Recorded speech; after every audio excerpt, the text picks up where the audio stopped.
Hi K-Astrology family, welcome back. And if you're new here, welcome. Today I'm going to be doing something a little bit different to my usual tarot pick a card readings. This reading will be for your astrological sun, moon or rising sign for January 2021. So I'm going to chuck some timestamps in the description and in the comment section. You can skip ahead to your sun, moon and rising sign. You can watch all three or 1, 2 or 3, whatever you feel like.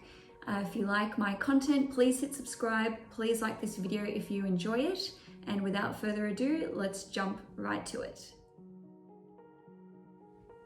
Hi Aries, Sun, Moon and Risings. Welcome to your January 2021 tarot predictions. I've pre-selected some oracle and angel cards today, but I am going to be shuffling the tarot cards as I go along for each sign. So let's start off with your oracle card, the Dream. Something is revealed, insight and breakthrough.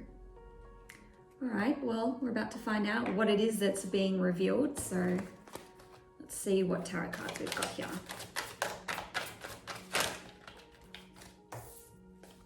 The Hermit, 5 of Swords, Judgment. Okay.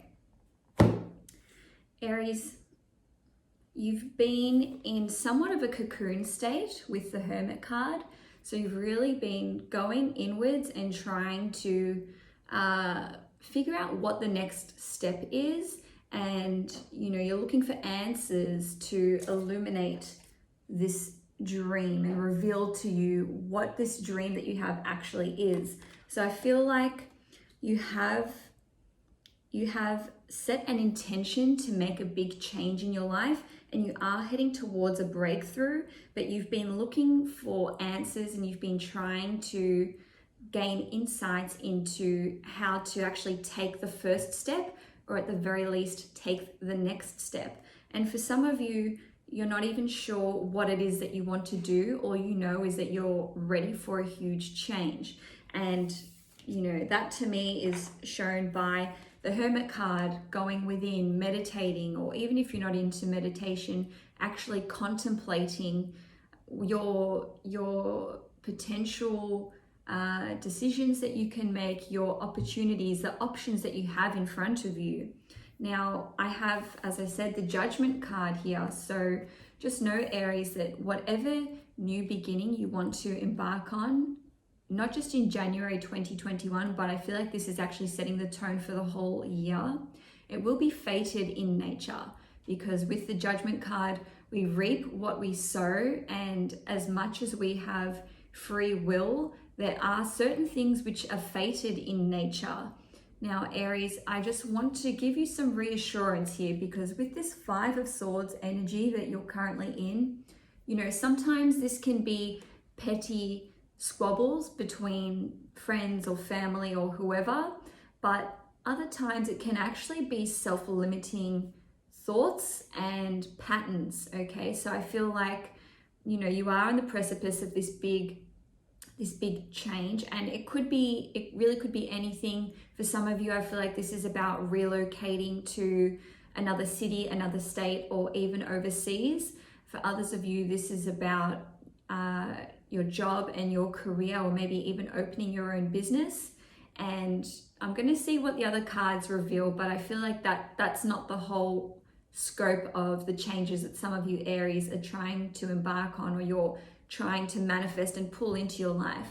Now, with the 5 of Swords card, you know, again, this is not always petty quarrels and arguments with people. This can often be the self-berating inner dialogue that's going on up here. And it's this whole rhetoric of I'm not good enough, or I could never bring this change to fruition, or what actually is it that I'm trying to manifest. You know, you're drawing this change into your life, but I feel like many of you don't have like the full action plan of what change it is that you are bringing in.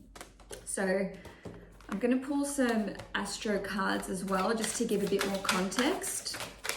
Okay, let's see. Ceres, Nurture, and Waning Gibbous. releasing, gratitude, again it says nurture, an act of service. Okay, Aries, this is really tying into the Hermit card.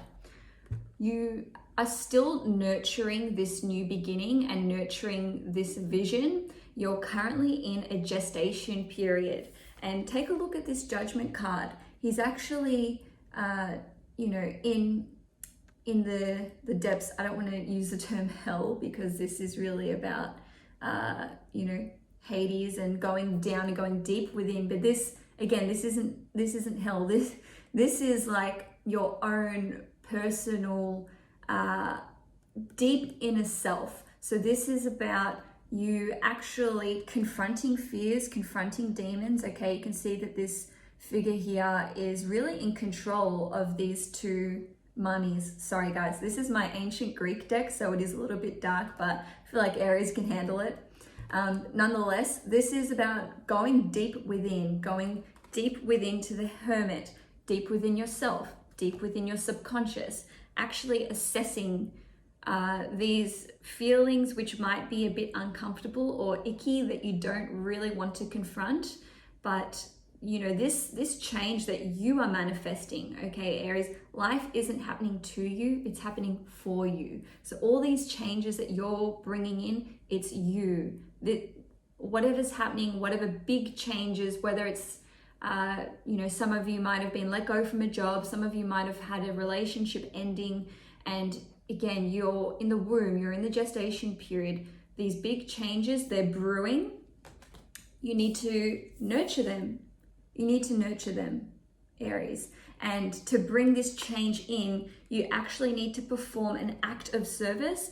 And, you know, with the waning gibbous card here, this is also about releasing. So perhaps you need to release some limiting, self-limiting beliefs, release a grudge that you're holding to someone.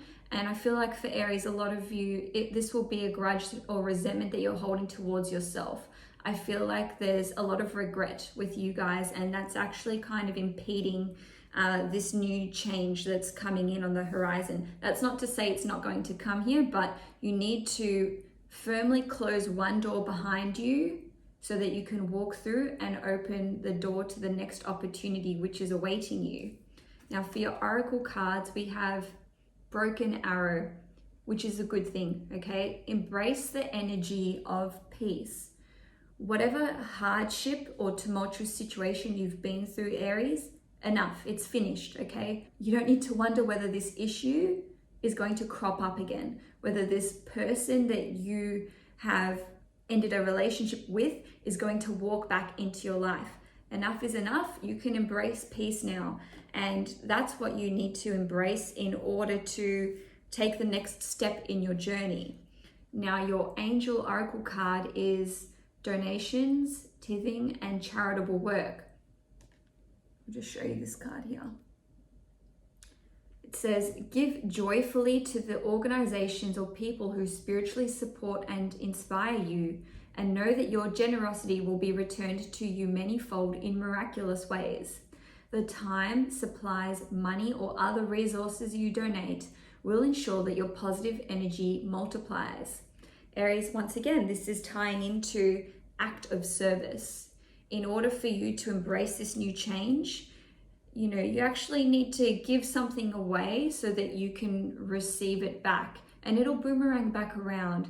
I feel like a lot of you Aries have been, you know, quite sort of tired because we've had Mars in Aries since like July 2020, and it was retrograde for a couple of months there, and then it was direct in your sign. I can't remember exactly when it went direct. I think it was mid-November. So, you know, you have had Mars there energizing you, energizing your conscious will and your determination. But for a lot of you Aries, you've actually been burning the candle at both ends. So, you know, you just need to take a breather. You can push pause on taking action with your goals at the moment, because once you plant a seed, you actually need to water it, nurture it, and let it grow. You can't just keep watching it and willing it to grow. Whatever you've started to manifest, or whatever actions you've started taking towards this new goal, this new step, just know that, you know, that first beginning stage has started, and you need to actually just leave it alone for a little bit. And that could easily, just as easily be an amazing idea that you've had, and you're like, how do I take action? Because Aries are like, now, I want to do everything now. But sometimes you need to let the idea percolate, let it marinate. And when you're actually ready, that is when, you know, you might just wake up one day and be like, oh, I know exactly what I want to do. And now this plan is fully formed. Okay. Conclusions are within reach. Full moon eclipse. How funny. We've just had a full moon eclipse in Gemini, which is in your 3rd house. And that is the 3rd house. The 3rd house represents communication, teamwork, projects, new skills, and new talents. So I feel like a lot of you have been working on new skills and new talents, and, you know, this conclusion regarding your project or even your plan, because the 3rd house is like the daily plans that we make, it is within reach. You just need to keep letting it brew, as I said, and try not to force it. It's kind of like when you wake up from a dream, and the more you try to consciously remember the dream, the more it slips away from you. So you actually just need to let your subconscious work on things for a little bit, because, you know, you don't always need to be up here, okay? Your inner self is making plans for you that your conscious self is not aware of, and you really need to just trust that, Aries. Now, the crystal action card, which is going to assist you over the next month, is Aragonite. Release your emotional baggage. Yes, as I said, you need to release something before you can bring in the new. Now, your oracle card is Temper Your Criticism, number 33. This is a Master Builder card, but with this oracle card, it's really asking you to, once again, stop berating yourself, stop heavily criticizing yourself and judging yourself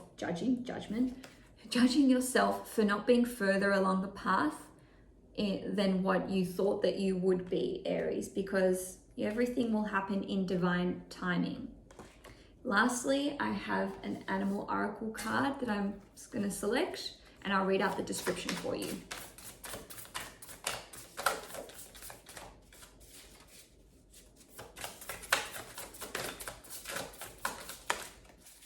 Oyster. All right. Just one sec.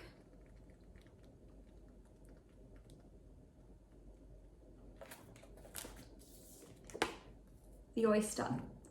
Patient, secret keeper, hiding inner treasures. The focus and determination of the oyster is unmatched. Anything an oyster personality puts their mind to, they achieve with grace and charm. The only problem is oyster types often take their inner gifts for granted. They become shy or doubtful, and this can lead to withdrawing or protecting their deepest desires in life's work. When the oyster card appears, it's important to reveal your inner treasures.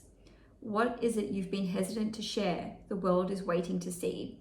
When in balance, feels blessed, generous, and masterful. When out of balance, reluctant, gripping, and clams up. To bring into balance, share something. All right, Aries, that's all I have for you for the month of January 2021. If you enjoyed this reading, please hit the like button and subscribe to my channel. I'm also super active on Instagram if you want to check me out. The handle is kastrology. Enjoy the month, and I will see you next month. Hi Taurus, Sun, Moon and Risings. Welcome to your January 2021 Tarot predictions.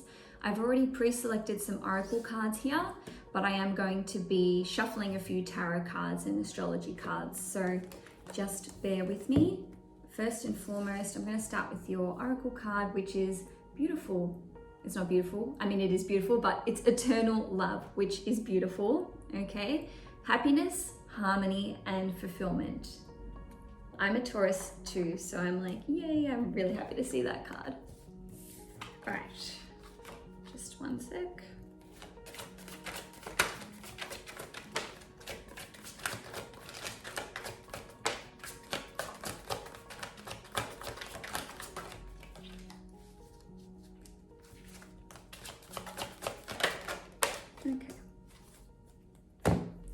All right, Taurus, we've got 10 of Wands, the 7 of Cups, and I also have the 6 of Wands. So, Taurus, you have so many options and opportunities in front of you with the 7 of Cups, okay? And I feel like a lot of you are weighing up your options and trying to decide which option to take. Now, on the one hand, I feel like some of you are taking on more than you can handle, okay? You've bitten off more than you can chew, as shown by the 10 of Wands card. And for others of you, I feel like you're actually maybe not choosing options or not coming from the heart space, right? I feel like a lot of it is driven by your desire to be victorious and maybe receive like respect and glory, right, from your peers. And this is not the right motivation to have. Don't get me wrong, the 6 of Wands is a super it's a great card to get, right? It shows success and victory and actually being recognized for your achievements. And I definitely see all of that on the horizon for you, Taurus. I just wanted to, I suppose, make you aware that your inner motives might need to be re-examined.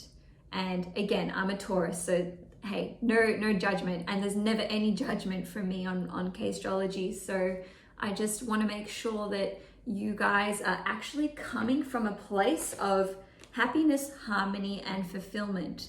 And for Taurians, sometimes it can be difficult to actually get in touch with what it is that makes you happy. You know, Taurus is such a chill sign, and they love relaxing and fine food and, you know, naps and all the rest of it. But for Taurians, it can actually be really hard to experience emotions which are intense, and that's on either side of the spectrum. It can be really difficult for a Taurus to get super angry. It can be difficult for them to get very, very emotional.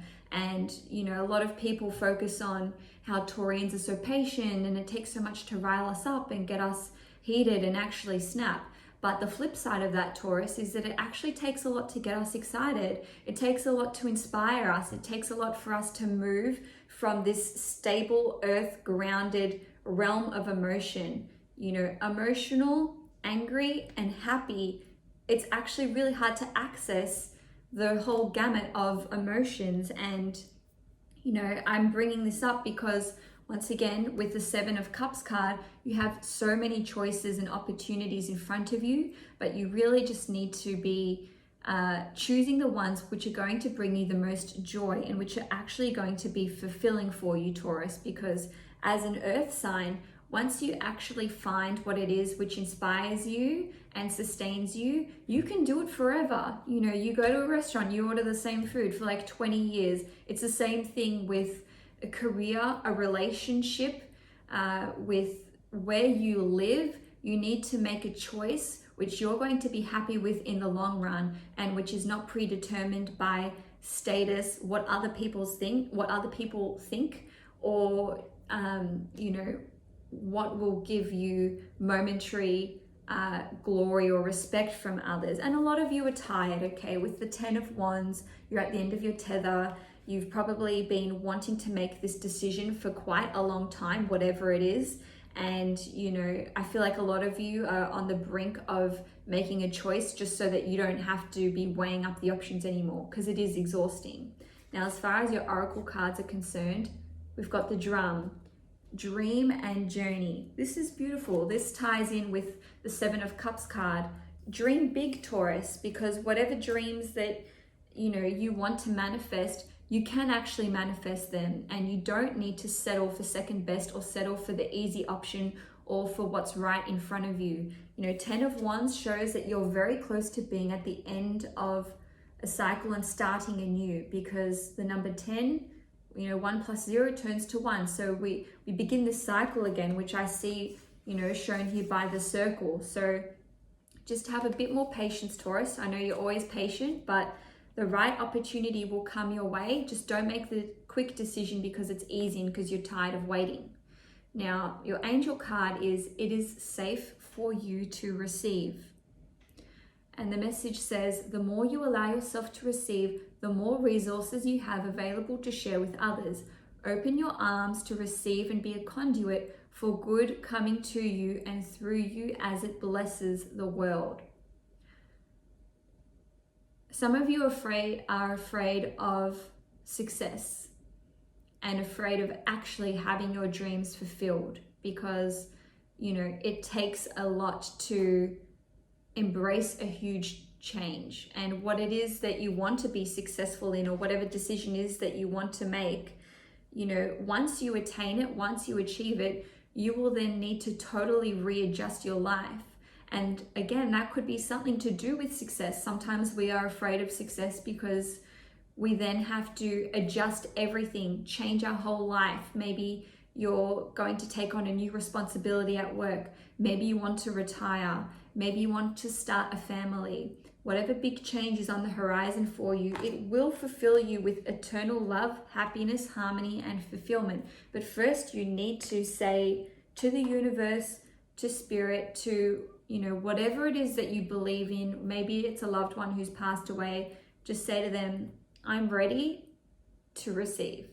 I'm ready to receive my blessings. I'm ready. And that's extremely powerful, Taurus. Now, your moon card is bring love into the situation, new moon in Aquarius. It's okay to welcome this new opportunity with new perspectives, new love. It's okay to welcome this opportunity in, and you need to have a loving attitude towards it, even if it's something that you're a little bit afraid of. With the new moon in Aquarius, I feel like there's perhaps a new friendship on the horizon for a lot of you Taurians, because Aquarius is a sign of friendship. And, you know, maybe a lot of you are afraid to welcome a new friend into your life because Taurians are so used to having the same people in their life all the time. And, you know, new relationships, even friendships, carry some kind of risk because it's the unknown. But I feel like new friendships that are coming in will actually aid and assist you with embracing this new change in your life. And for some of you, this could flat out be an entirely new friendship group, which is actually fated in nature. You know, we've just seen some new eclipses come in, and you know, while I'm filming this in December, we've just had a new moon eclipse in Sagittarius. For you guys, this will be your 8th house.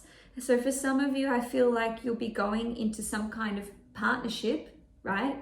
And then you will earn mutual resources. You'll gain mutual resources from this partnership. That's for some of you.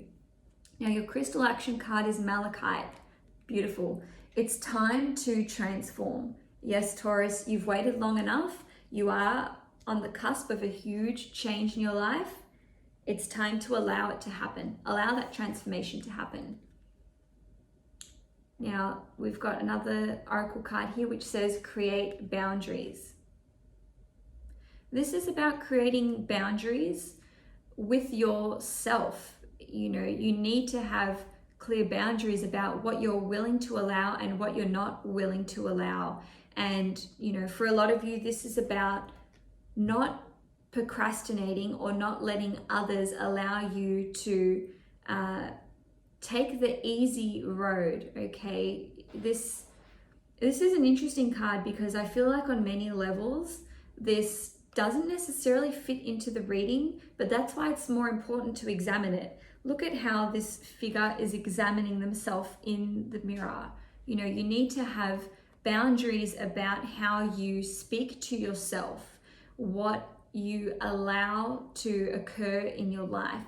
And, you know, this is also about seeing yourself clearly and not judging yourself so harshly. Now, lastly, I'm going to be doing an animal oracle card, and then I'll read out the description from the handbook.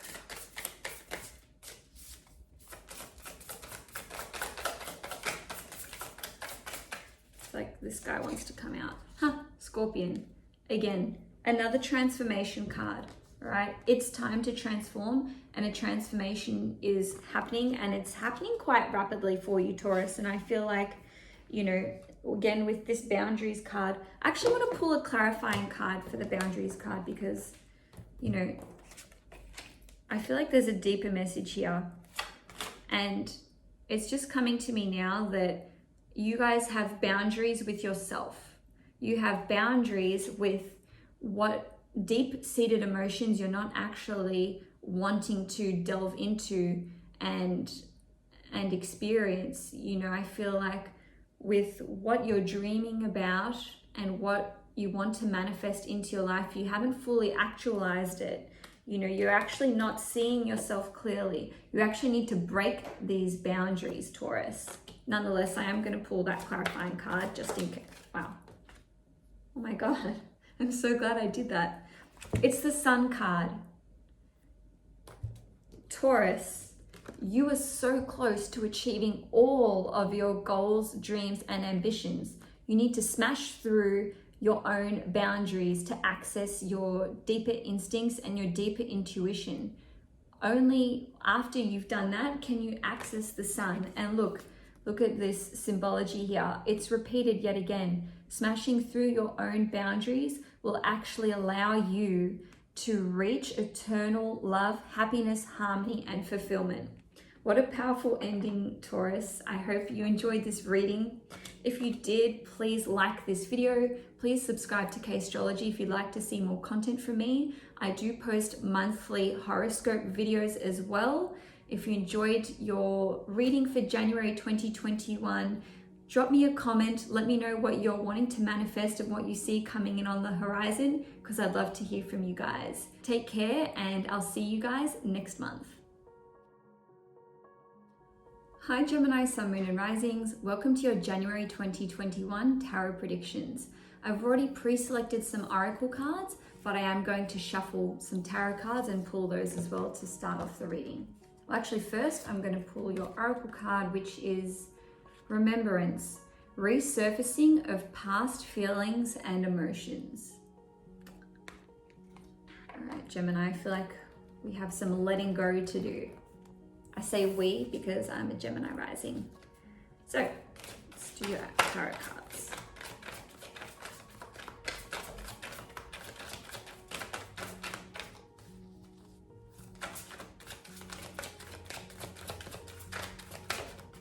I can see that you guys don't want to release this emotional baggage because the cards don't even want to come out. Oh, there we go. Yep. Page of Cups.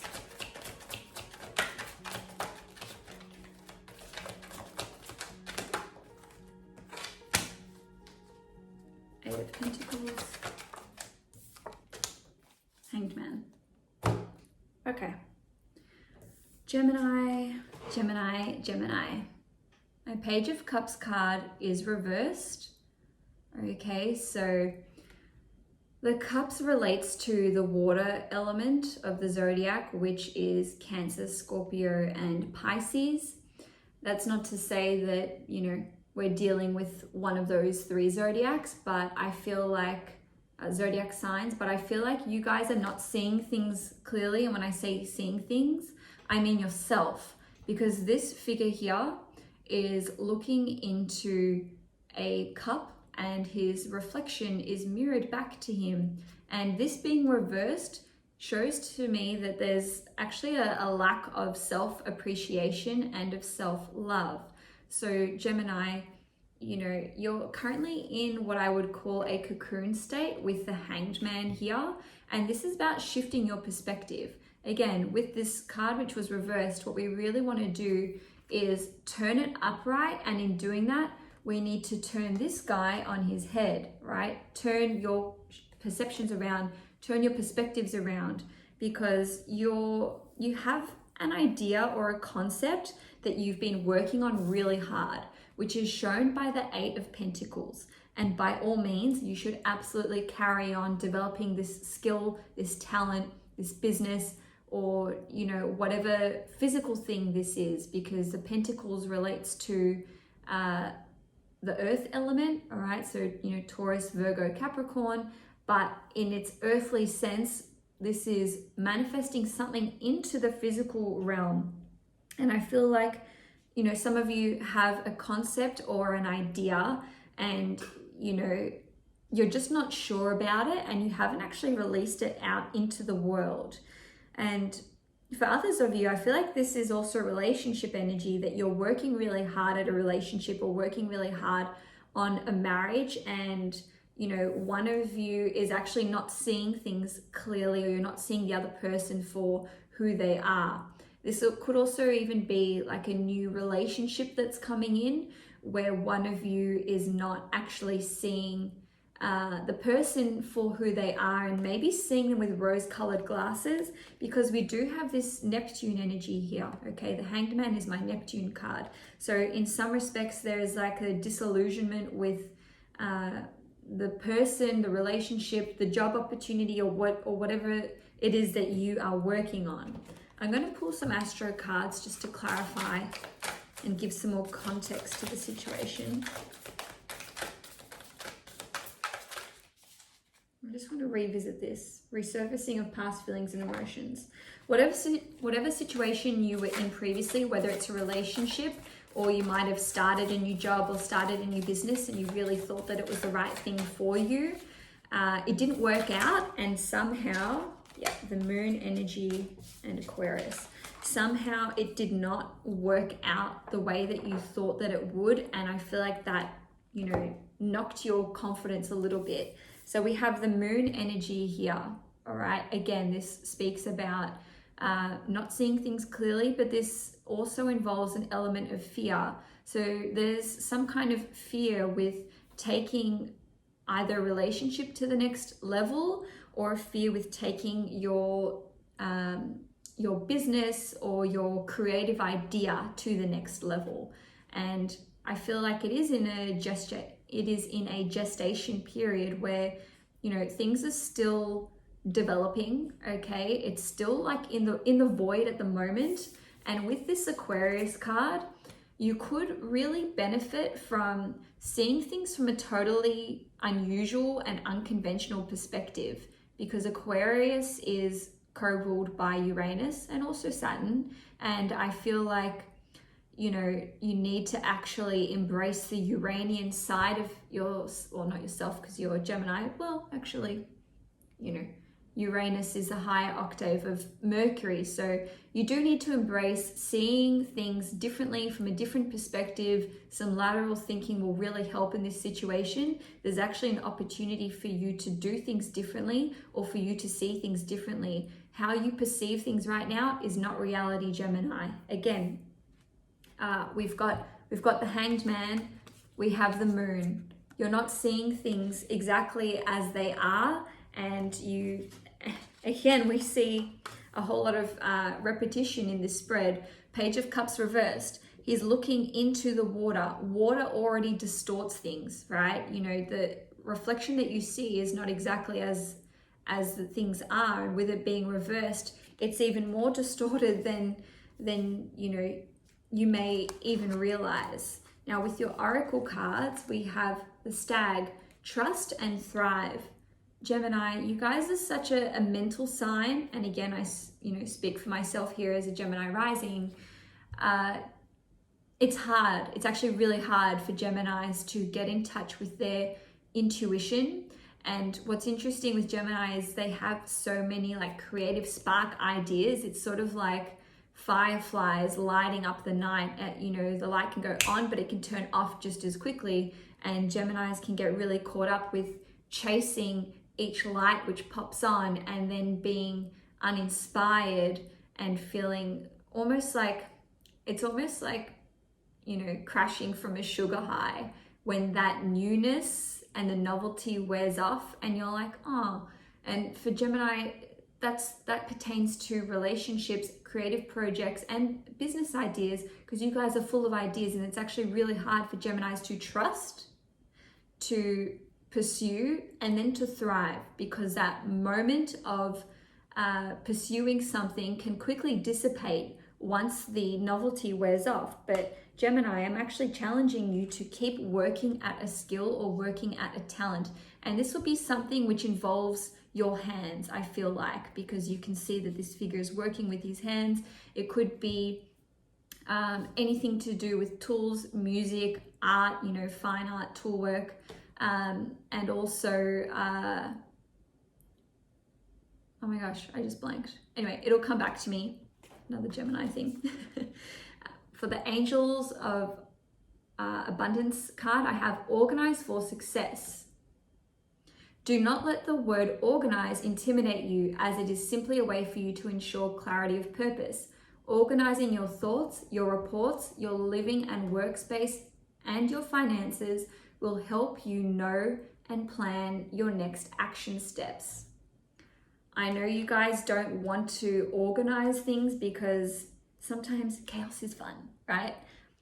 But leaving everything in a chaotic state poses issues for future you, okay? Present you is all like slapdash and happy to just pick things up and pop them down, but each moment that you spend doing something which and if you're procrastinating, right? Each moment that's spent procrastinating and picking up a new project is just taking you further away from your life's purpose, Gemini.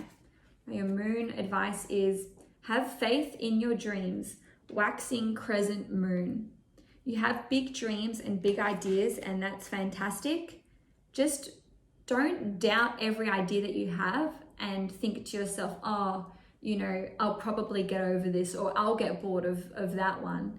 If I can share a little something from my own personal experience as a Gemini rising, I have wanted to be many things in my life. I've wanted to pursue many different career pathways, and I've tried many, many different things. And I always felt like there would be something that I would be really, really good at. And I feel like for Gemini, part of your soul purpose is to become an expert in something, at least one thing. And it's really hard for Gemini to find that one thing that gives them joy and fulfillment. For me, I tried so many different things before I discovered astrology and before I discovered tarot. But I can tell you that astrology has always been an interest for me since I was like 9 or 10. If you're struggling to ascertain what that one thing, or even 2 or 3 or 5 things is that you should be pursuing, just take a walk down memory lane and think about the things that you always enjoyed doing in your childhood, because that will be really illuminating for you, Gemini. Now, your crystal action card, which will assist you, is Lapis Lazuli. Make a decision. And if I can add, make a decision and stick to it. And if you are thinking that you can't stick to that decision, maybe, Gemini, it's not the right decision, and maybe you should keep looking and searching for what it is that's going to bring you joy and fulfillment. Because if you can't see yourself doing something, not even long-term, but mid-term, don't waste your time doing it. I'm not saying don't watch, 10 YouTube clips a day like I do and learn about new things. Curiosity will always be such a huge part of your life, and it's a cornerstone of your personality. But just because you're curious about something, it doesn't mean you need to start a new project, Gemini. Embrace meditation. The card was reversed. Yes, meditation is so hard, especially as a Gemini. I, believe it or not, only just started meditating like a year ago. Like a year ago, maybe a little bit more. And meditation is actually what led me to discovering that my talents lie in astrology and tarot. So that will be a huge helping hand for you to actually quiet your mind and figure out, which path you should be on. Now, lastly, I'm going to pull an animal tarot card for you, oracle card. Oops. Gosh. All right, that card. Bye-bye, Lapis Lazuli.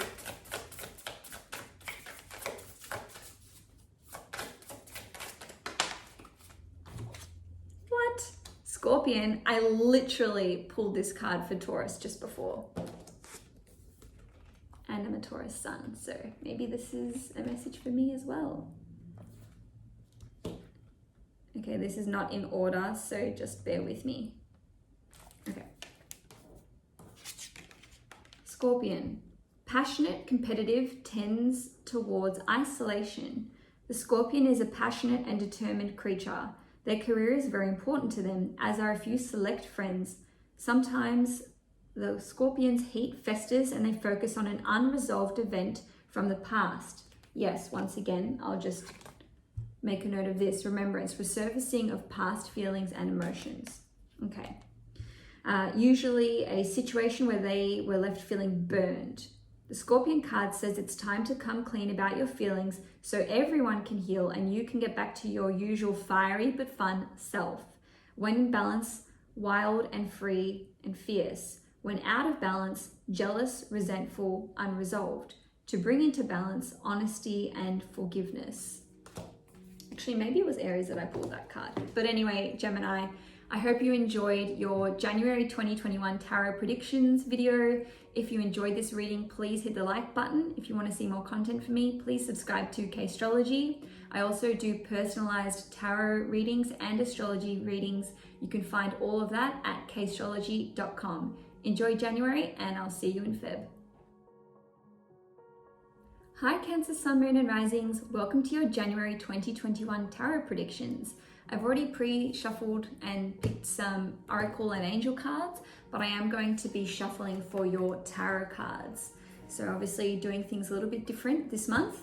Hope you enjoy it. But let's start off with your Oracle card, which is Purification, Water, Emotional Cleansing and Rejuvenation. All right, a lot of you need to cleanse your space and declutter and, maybe even prune some of your friendships which might be past their expiry date. That was really intense straight off the bat. Sorry, Cancer, I don't know if you're ready for that, but it's true. Some of you are ready, and I feel like Cancers always intuitively know what is going to rejuvenate them and their soul. And, Cancers are actually not afraid to make difficult decisions, but sometimes it's hard to come out of your shell and commit to those. Just up on here. Yep. Okay. Oh, okay. You've shown up in your own reading. Queen of Cups. Yes, you guys definitely are in touch with your emotions, especially at the moment. And, you intuitively know what needs to be done. You are currently experiencing a relationship.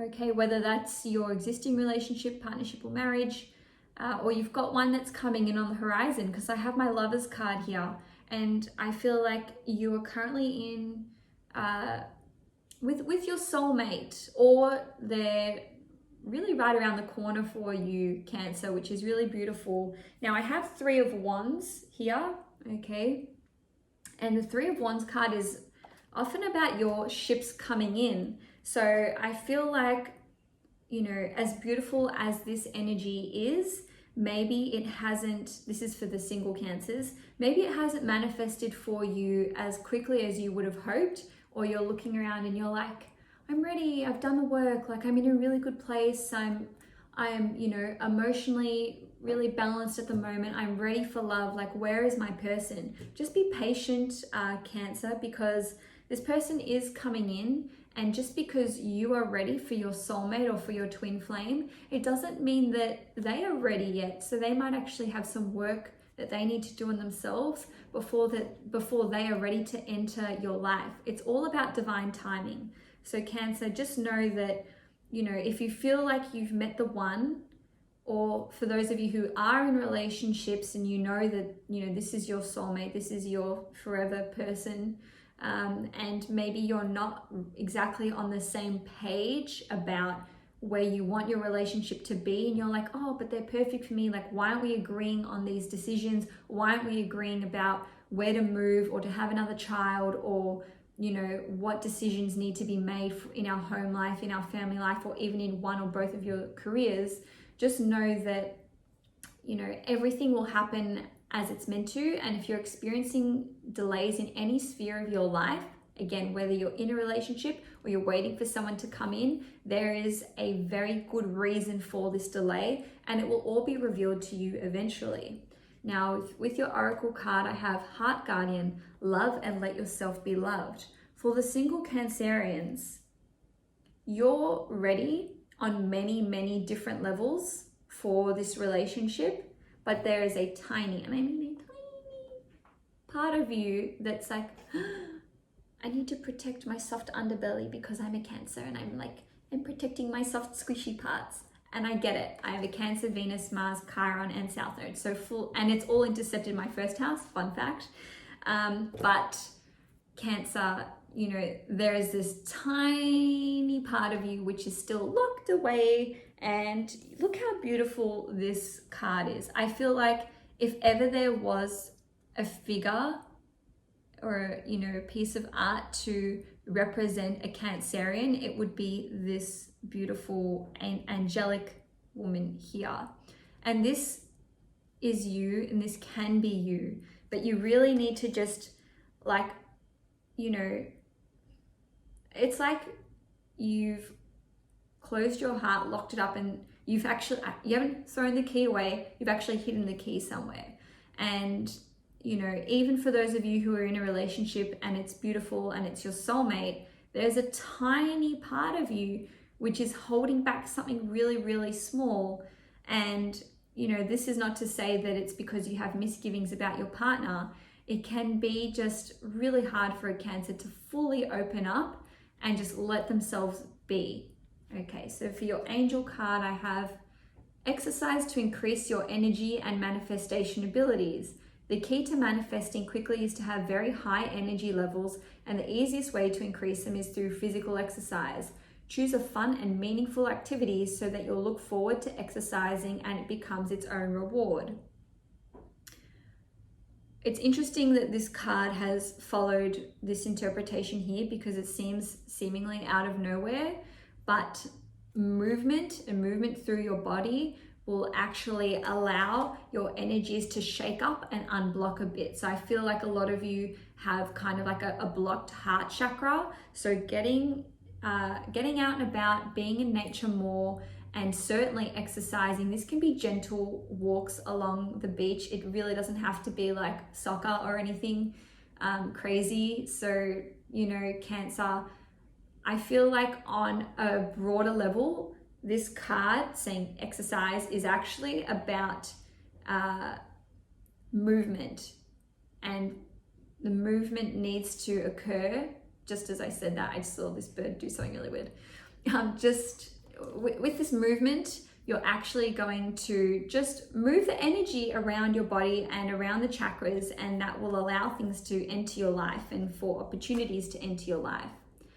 New moon in Scorpio, work through your fears. Okay, again, this is showing me that there are some fears involved when it comes to, you know, letting your partner see you for exactly who you are. And again, purification, water, emotional cleansing and rejuvenation. We have Scorpio here, which is another water sign like yourself. Being around large bodies of water will allow you to get in touch with these deeper emotions, and they will actually be really healing for you. Because Cancer, I sense strongly that there is something which really needs to heal.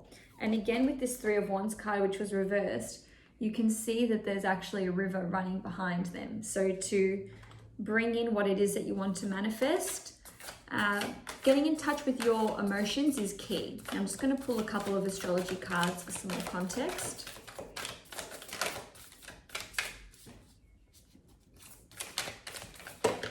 Oh, that's more than I wanted.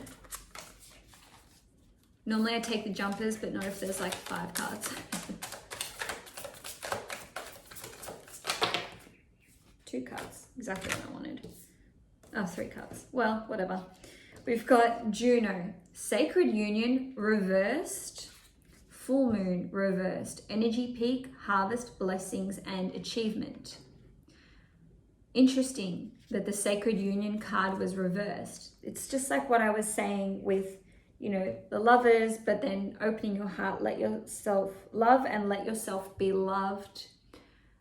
For you, Cancer, I feel like this has nothing to do with the person that you're with, or that, you know, is around the corner from entering your life.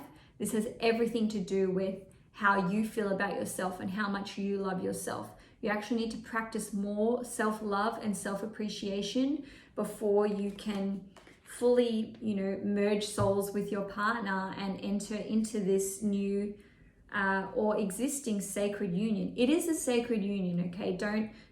Don't be mistaken in thinking that any reversals or anything that I'm saying here is trying to tell you that you're with the wrong person. That's not what I'm saying at all. You actually need to take active steps, okay? Mars is about action, and Mars is the ruler of Scorpio. So work through your fears, new moon in Scorpio, ruler of that is Mars. You need to take action towards working through your fears, Cancer, because ignoring them is not going to they're not going to just sort themselves out. You actually need to either meditate, journal, speak to a friend or family member that you trust about what these fears are, or even a psychologist or a therapist. You could consult a tarot reader or an astrologer. You know, full moon, reversed energy peak, harvest, blessings, achievement.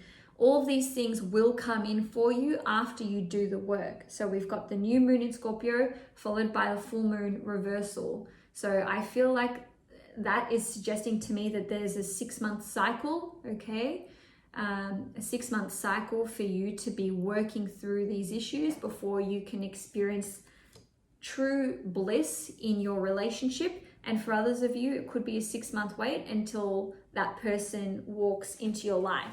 Now, your crystal action card is black tourmaline. Protect your energy.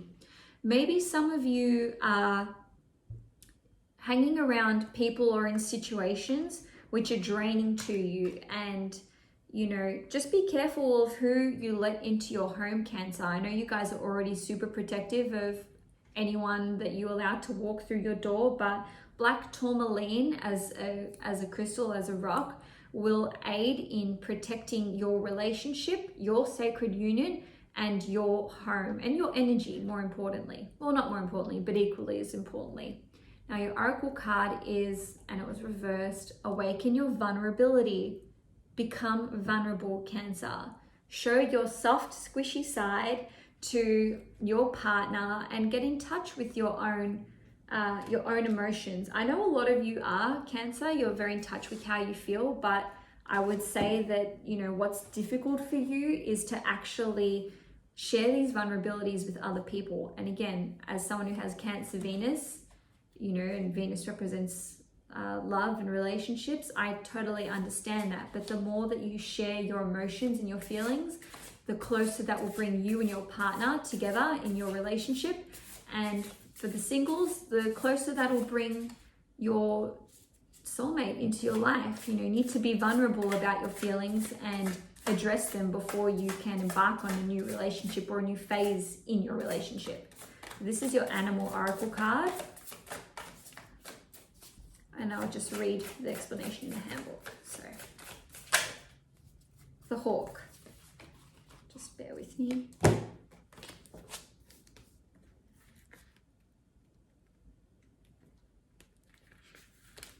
Watchful, all-seeing, messenger of divinity. The sharp eyes of the hawk watch our every move. This keen-eyed bird has the ability to see every little detail as well as the bigger picture. When this card appears, fate has its eyes on you, and the winds are shifting. It is said that the hawk carries news upon its wings and is sent from divinity itself to deliver it. The message should not be taken lightly. Though it may seem small or insignificant, it will eventually redirect your course. When in balance, sees clearly and intuitive. When out of balance, sees too much and suspicious. To bring into balance, perspective shift. Well, Cancer, that's all I have for you for the month of January 2021. If you enjoyed this reading, please hit the like button. If you want to see more content from me at K-Astrology, please subscribe to my channel. I do monthly horoscopes and monthly tarot predictions, and I'm also very active on Instagram. So enjoy the month ahead, Cancer, and I will see you in my horoscopes for January. Hi Leo, Sun, Moon and Risings. Welcome to your January 2021 tarot predictions. This month I'll be shuffling some tarot cards, okay, on camera, which is a bit different to what I normally do. I'm just shaking things up here at K-Astrology, but I have pre-selected some oracle and angel cards as well. So firstly, we have the Search, feeling lost, confused and lonely. Hopefully we can illuminate why you may be feeling that way and gain some clarity.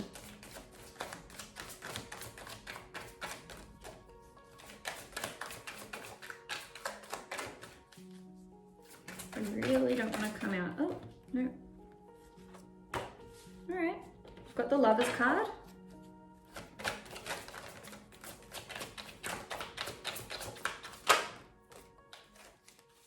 And the Hermit and Judgment. Okay. Some of you guys are in your shell at the moment, okay? You're in the Hermit energy, and that is like a cocoon state. And I feel like there's some hesitation to actually start this search or start this new journey. Again, I do have the Lovers card here, and I have Judgment. So, you know, you have a new either relationship or something which is going to fulfill you and bring you joy and happiness coming in on the horizon. But first, you actually need to emerge from this little hidey hole that you've been in and be ready to meet that with open arms. You have some kind of fated new beginning coming into your life, as shown with the Judgment card. And I feel like for a lot of you Leos, I suddenly just feel emotional because, look, normally I would see the Lovers as a relationship, but I actually feel like a lot of you Leos have lost your sparkle. You've lost that, like, you know, glint in your eye, or that thing which makes everyone's head turn when you enter a room. And I know you Leos know what I'm talking about. I know you guys have always had that effect, whether you place a lot of value onto it or not. I feel like at the moment you're feeling like, who am I? I'm a nobody. I feel lost. I feel confused. How do I get back to the essence of who I am? And really, you know, Leos are ruled by the sun, and this is about a loss of that shininess, that bright light, that sparkly energy. And, you know, it's really confusing for you, and maybe you feel alone, as shown by this searching card, feeling lost, confused and lonely. And, you know, maybe a lot of you Leos have had to spend a lot of time by yourself in the Hermit stage, and, you know, in the depths of your own soul, and really confronting who you are and what it is that you value. And, you know, with the Hermit card here, this figure is holding a light and this figure is holding a lantern. So I feel like this search is really about you finding your inner light again and finding your inner spark. And I don't want you Leos to be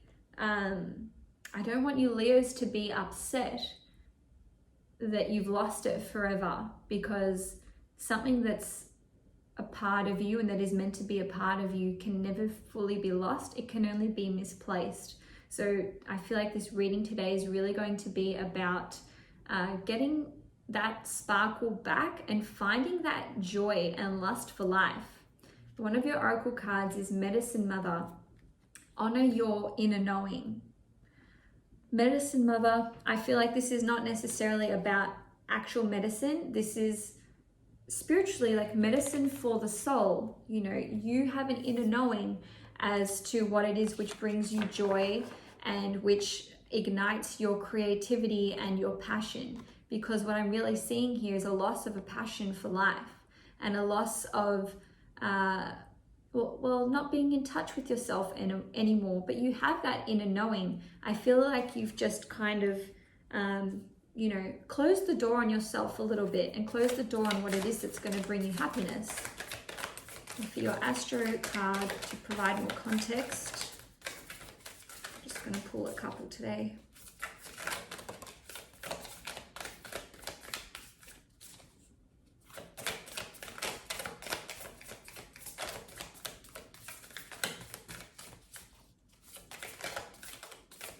Just bear with me, Leo. Oh, there we go. Yeah. So we have lunar eclipse reversed, releasing the past, breakthrough, and pushing limitations. Also healing. And then we have the Gemini card in reverse. So with Gemini energy, this is about your skills and your talents and anything that you do with your hands. And as a Leo, you're a very creative sign. So this could, and sorry, Gemini is also about communication. So for some of you, this could be about rediscovering your joy of singing, okay, communicating. It could even be, you know, dance, painting, creative writing, photography. Honestly, any skill or talent that you have, it doesn't have to be Gemini-ish. In nature, you know, Leo is the sign of the sun. It's the sign of the creator, okay? You guys have creative genius and creative intelligence, and I feel like that is kind of what's been misplaced, and perhaps you haven't been able to create because you feel uninspired, or you feel uninspired because you haven't been creating. Is it the chicken or the egg? Only you guys know what the answer to that question is, Leo. With the lunar eclipse reversed, you do need to release the past in order to, you know, head towards this breakthrough. This is about healing, and it's about pushing yourself outside of your comfort zone with that pushing limitations message there. Now for your moon energy, we have new moon in Pisces, meditate and contemplate. And the card was actually reversed. So Leo, for some of you, I feel like you could be a Pisces moon, rising or sun. It doesn't matter if you are or you're not.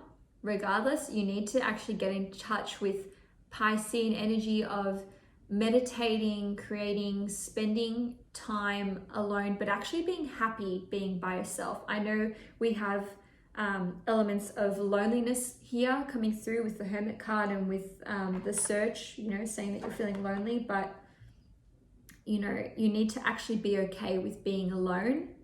And the flip side of that is, if some of you have been choosing to isolate a lot, and you've been cutting family and friends out, you need to emerge from this hermit state. You need to emerge from the solitude, okay? So different messages for different Leos. Take what resonates and leave what doesn't. For your crystal card, we have appetite. That's funny. Get out of your comfort zone. Again, you know, whether that's with relationships, friendships, just leaving what has been familiar to you, or even if you're an artist or a photographer or a writer, actually trying something which is wildly different from your natural style or what you're used to will be really beneficial for you. And trying something new could actually get you back on track with finding that sparkle again. Now we have unlock your heart. Okay, Leos rule the heart in astrology, and you feeling like you're not your usual bright, fiery self is because you've locked away a piece of your heart, and you know, you're not getting in touch with that. You've kind of shut yourself out from yourself a little bit in a way, and you're not doing things which fill your heart with joy. And that's, you know, at the crux of everything, that's the issue here, that somewhere along the way, Leo, you got swept up with your duties and your responsibilities, and you forgot to nurture that inner fire which sustains you and your creativity and your, you know, joie de vivre. Like, you can get that back, Leo. I don't want you guys to despair or be upset that, you know, you're never going to be that head turner who's like fiery and shocking, but in a good way, and friendly and generous. You can get back to that. Now your angel card is cooperation instead of competition. What's yours is yours, and no one can take it from you. No one can take your sparkle, Leo, and I'll be damned if any of you are saying that that's what's happened. No one can take anything from you in your personality and in who you are as a person. You can change and transform at any moment of your life, and who you are today is different to who you can be tomorrow, and don't ever forget that. There's no need to compete as there's an abundance for all. You have complete access to unlimited abundance for yourself and to share with others. With cooperative partnerships, you can accomplish anything. Now, lastly, I'm going to pull an animal totem card for you. And then I'm going to read, okay, that kind of jumped out and then went away. Oyster. And I pulled this card for another sign before. I can't remember which sign though. Okay, oyster. Patient, secret keeper, and hiding inner treasures. The focus and determination of the oyster is unmatched. Anything an oyster personality puts their mind to, they achieve with grace and charm. The only problem is, oyster types often take their inner gifts for granted. They become shy or doubtful, and this can lead to withdrawing or protecting their deepest desires and life's work. When the oyster card appears, it's important to reveal your inner treasures. What is it you've been hesitant to share? The world is waiting to see. When in balance, feels blessed, generous, and masterful. When out of balance, reluctant, gripping, and clams up. To bring it to balance, share something. Share your vulnerabilities, Leo, and certainly if you've completed some kind of project or artwork lately, share it with someone. You don't need to doubt your gifts or doubt that you've lost that talent or skill which you once had. Share a part of yourself with someone today, and it will help you on your quest to finding your way back to your inner self. So Leo, that's all I have for you for January 2021. If you enjoyed this video, please hit the like button. If you'd like to see more content from me, please subscribe to my channel. I do offer personalized astrology and tarot card readings, which I will leave a description for in the description box. You can find all of that at kastrology.com. Enjoy your January 2021, Leo, and I will see you in February. Hi Virgo, Sun, Moon and Risings. Welcome to your January 2021 tarot predictions. This month I'm doing something a little bit different. I've got my pre-shuffled and selected oracle and angel cards, but I'm going to be shuffling some tarot cards as well. So just bear with me.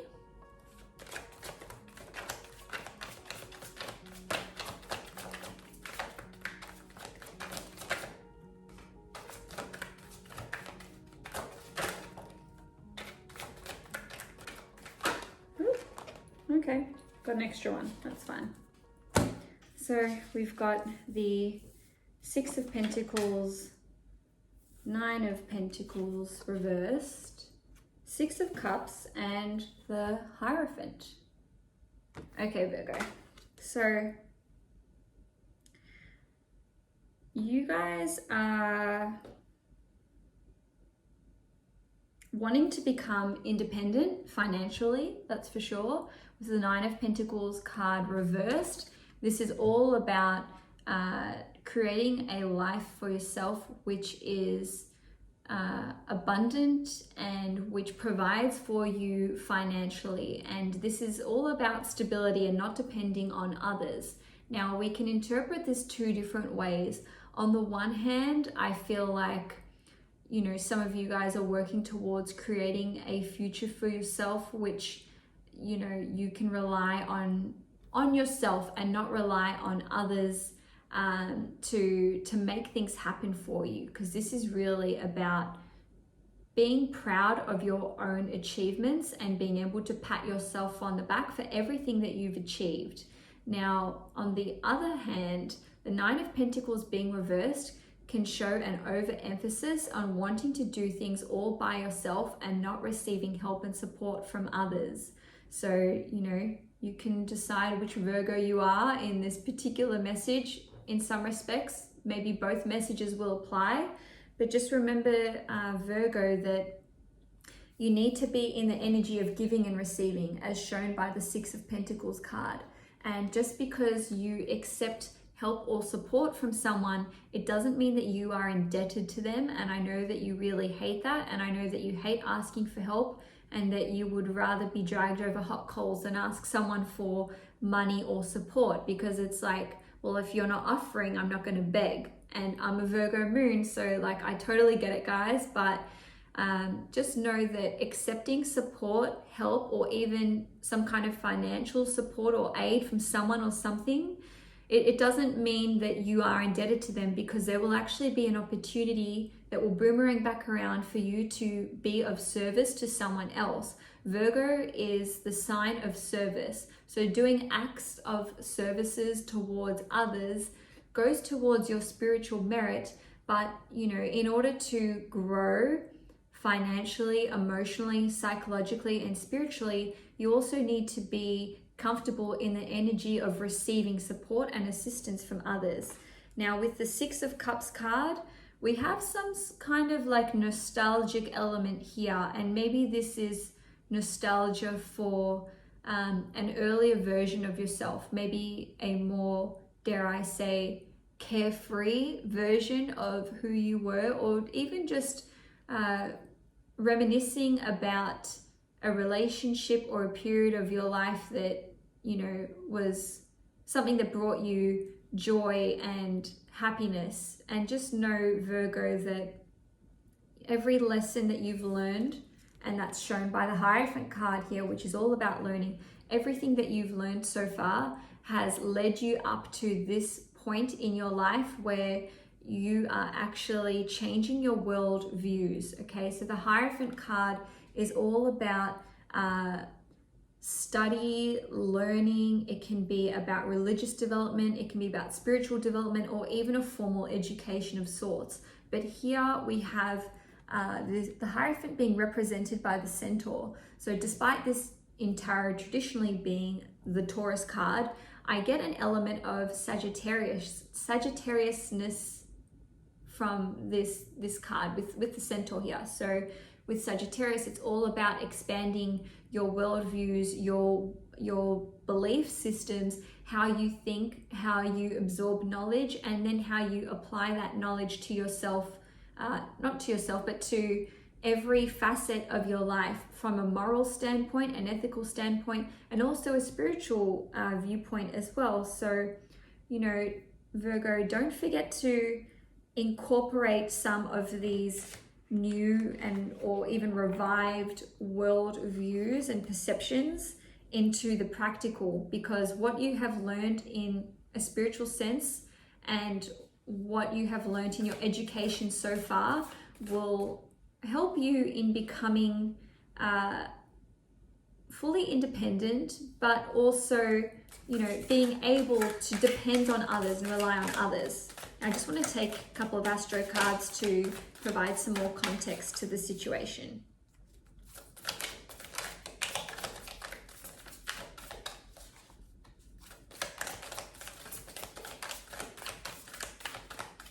They really don't want to come out. Well, there's one.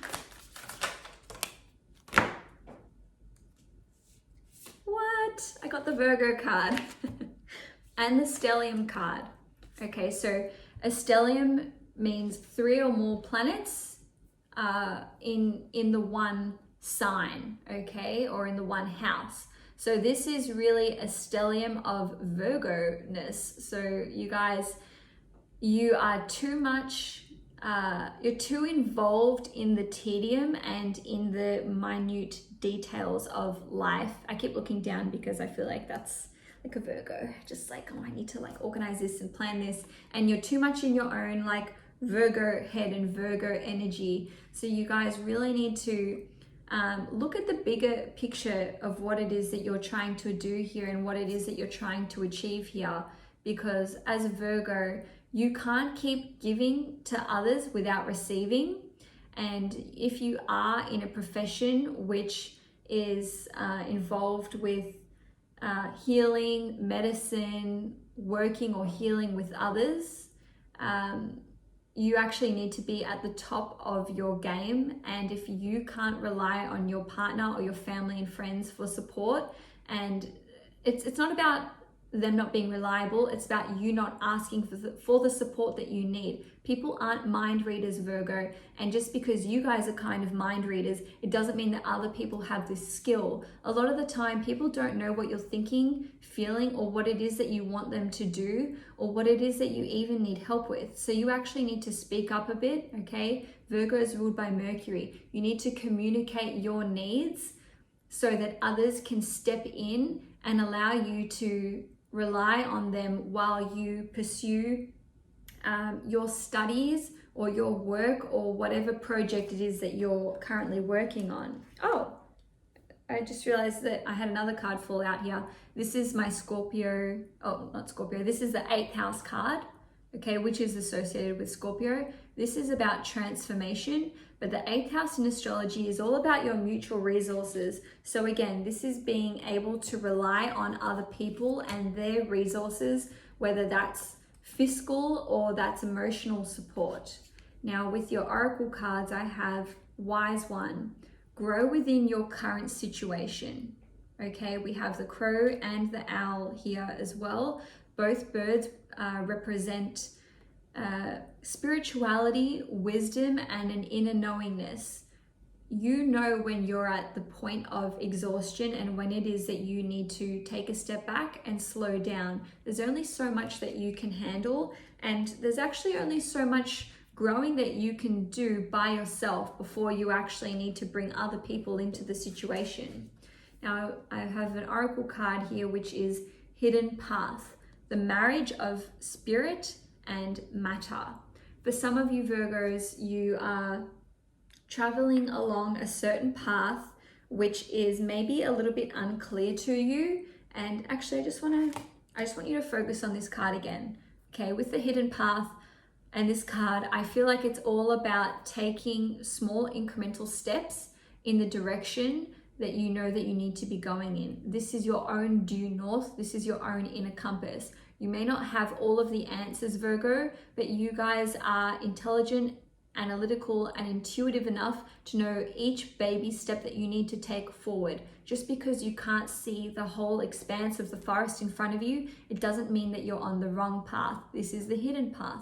You don't know exactly what's going to jump out at you, but you do have your own inner compass, which you can access through meditation and being in quiet solitude and journaling. And even if you have your own tarot cards, I recommend pulling some cards for yourself, Virgo, because you know the path is concealed from you for a reason. You are not meant to have all of the answers right now, but you have an intuitive inner knowingness of the direction that it is that you need to be following at this time.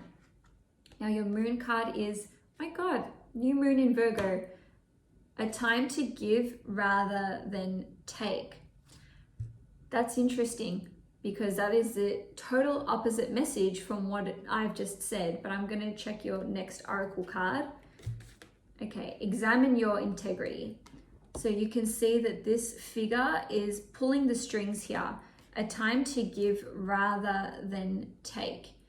If you are finding it hard to accept help from others at this point in time, maybe you haven't really been giving to others. You know, just because we've been discussing you not receiving from other people, that doesn't negate the fact that some of you may not have been as generous with your time as you would normally be. So Virgos, maybe a lot of you have been concealing your time and energy and resources because you're like, no, I need to like buckle down and you know, keep all of this energy for myself, because anything more that I spare for someone else is the less that I have to work on my studies or my career or my financial situation. It's untrue. If you get into the spirit of giving yourself freely to others, that will aid you in being able to receive help and support from other people in turn. Now your Angels of Abundance card is clearing debts. That's funny that we were talking about debts, but anyway.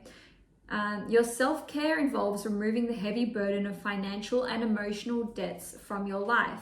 You already feel lighter and freer just by facing this topic and making a plan to clear present obligations and avoid future ones as well.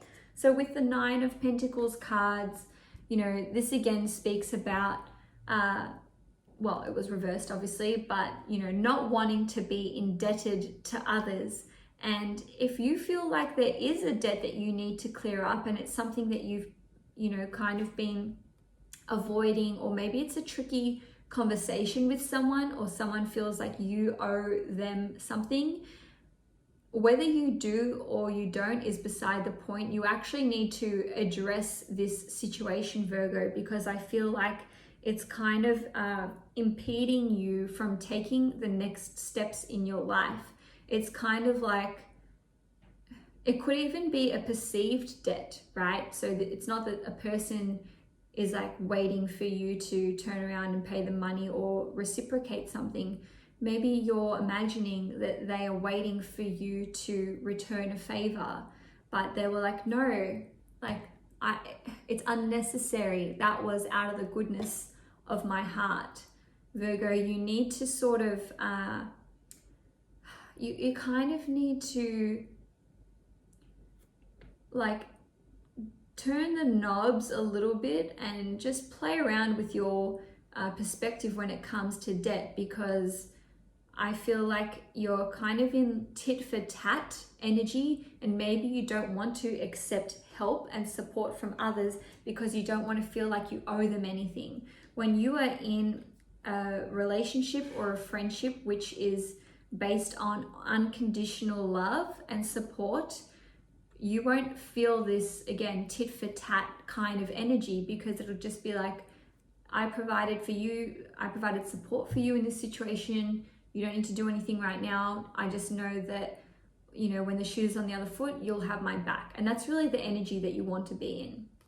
Now, the crystal card, which is going to help you for the month of January, is get back into balance, agate.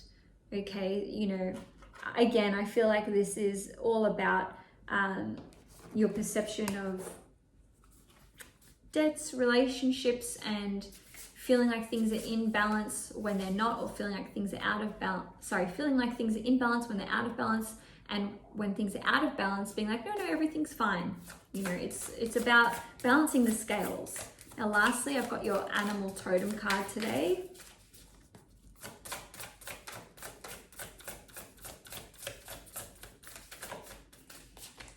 Again, these cards don't want to come out. The panther.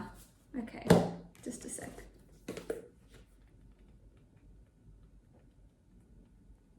Panther. Annihilation of the unnecessary and purging. The panther won't stand to see our growth and energy stagnate. Instead, it pounces into our lives and causes all kinds of havoc, with the ultimate intention of bringing us toward more fulfilling lives. It's unexpected, uncomfortable, and sometimes feels devastating, but after all the dust clears, it's easy to see the panther's wisdom at work. We've all been through these experiences, and they've made us better people. Trust that the panther's journey always leads to a brighter place. When in balance, brave and productive. When out of balance, self-destructive. To bring into balance, get rid of the unnecessary. Well, Virgo, that's all I have for you for January 2021. If you enjoyed this video, please hit the like button. If you'd like to see more content from me, please subscribe to my K-Astrology channel. I do offer personalized astrology and tarot readings, which you can find in the description box below. Otherwise, Virgo, if you want to see your horoscope for January 2021, I will be posting those shortly after this video is released. Enjoy January, and I'll see you next month. Hi Libra, Sun, Moon and Risings. Welcome to your January 2021 tarot predictions. I'm going to start off with your oracle card, and I'm actually going to be shuffling tarot cards as I go this month for something different. So your oracle card is number 33, healing, reconnecting with your true nature. All right, Libra, let's see what's going on for you guys.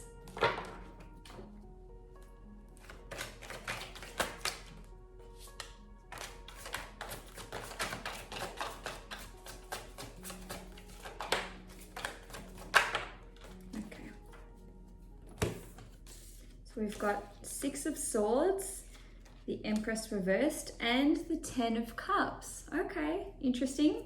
So you guys are actually going through a transition period with this six of Swords, okay? So you can see with this figure here that they are on a boat and they're actually leaving these rough waters and they're heading to a much calmer destination.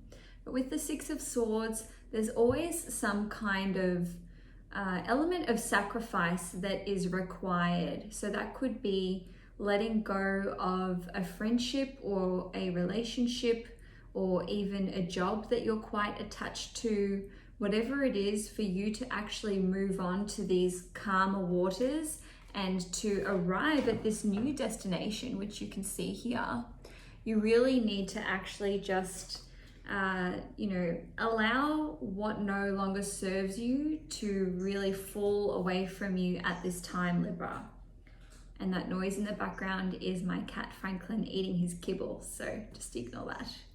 Now I have the Empress reversed, okay, as I mentioned, and I also have the Ten of Cups here. So I'm actually really seeing a lot of positivity coming through from this spread for you in January.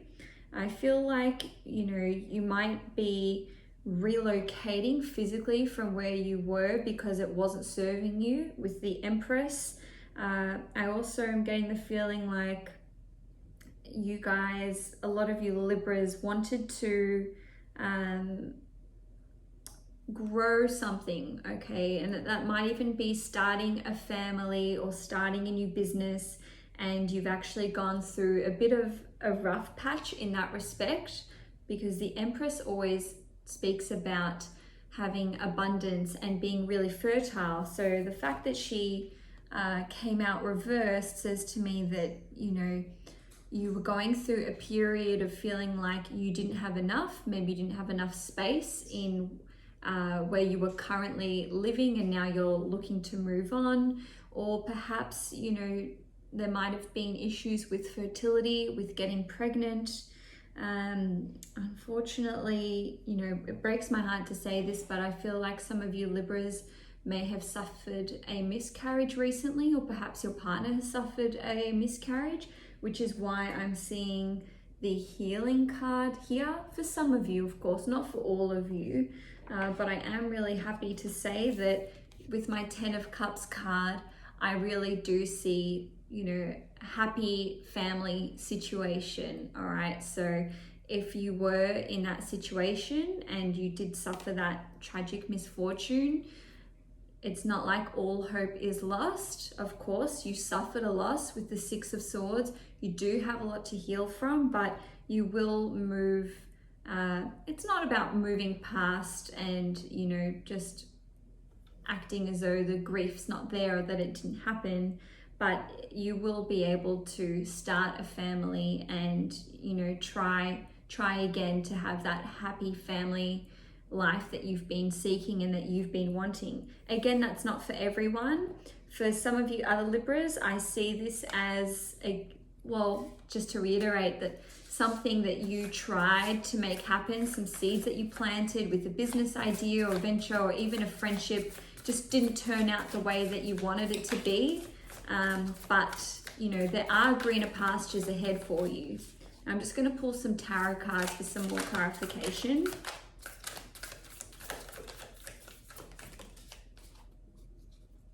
Okay.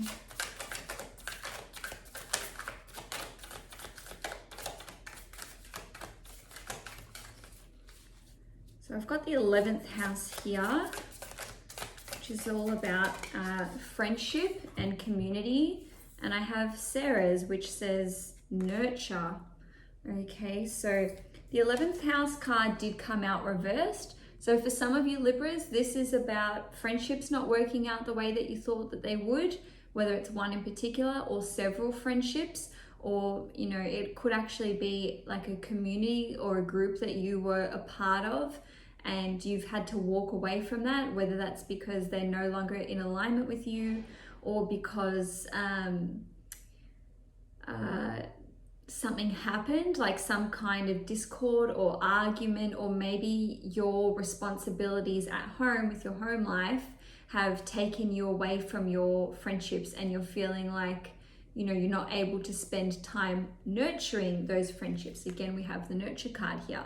So this suggests to me that for some of you, you actually do need to put more time into your friendships.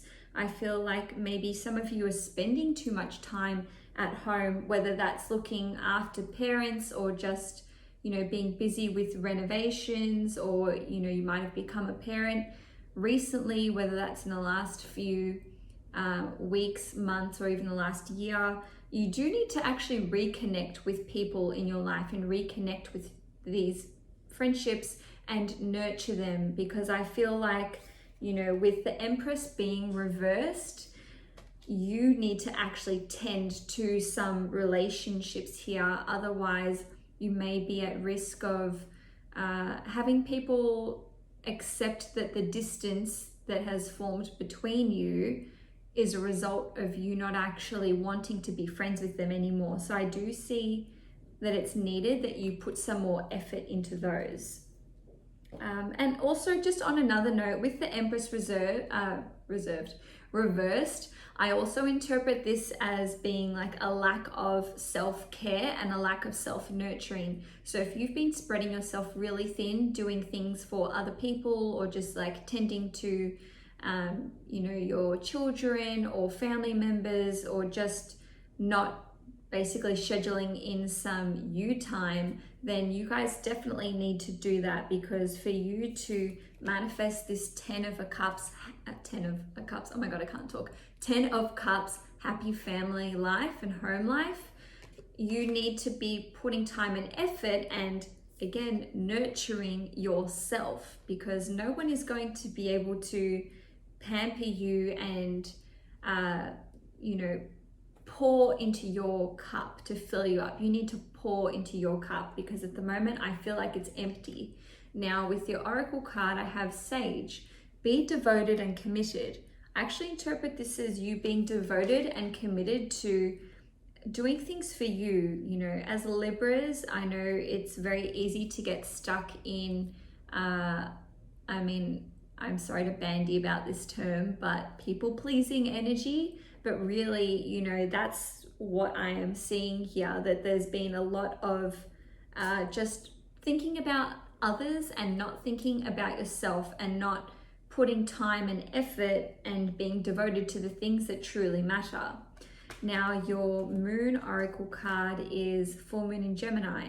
The answers that you need are coming. Libra, I'm not sure what questions you have individually, but I see a lot of it being about family and moving residence. The answer is yes.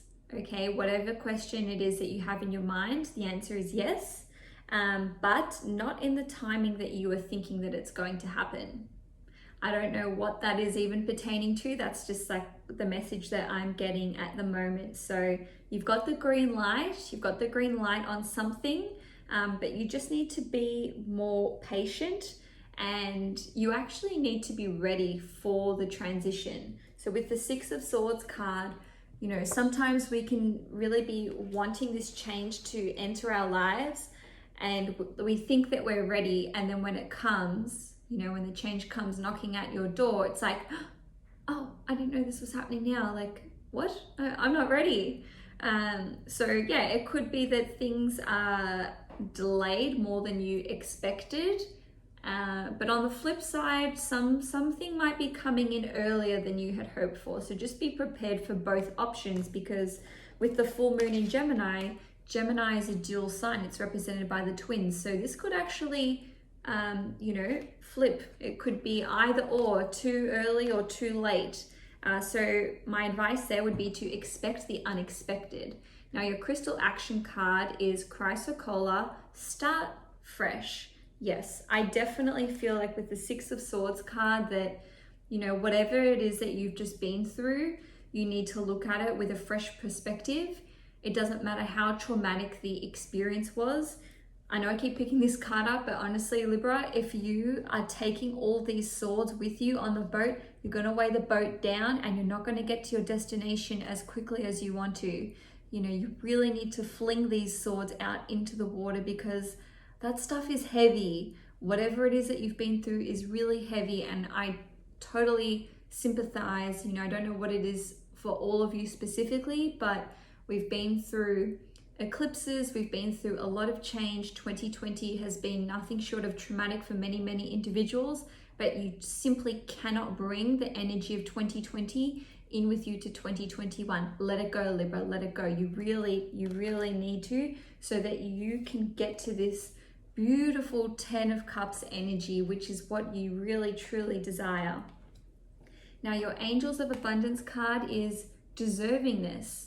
You are a beloved child of God, like everyone else, and you deserve the support that will allow you to focus upon your divine life purpose. Even if you can't yet recognize your lovable qualities, trust that God and the angels can see how amazing you truly are. Once again, Libra, embody this Empress energy, whether you, it doesn't matter if you identify as, male, female, male energy, masculine energy, or feminine energy, or neutral, whatever it is, you need to embody this beautiful self-love.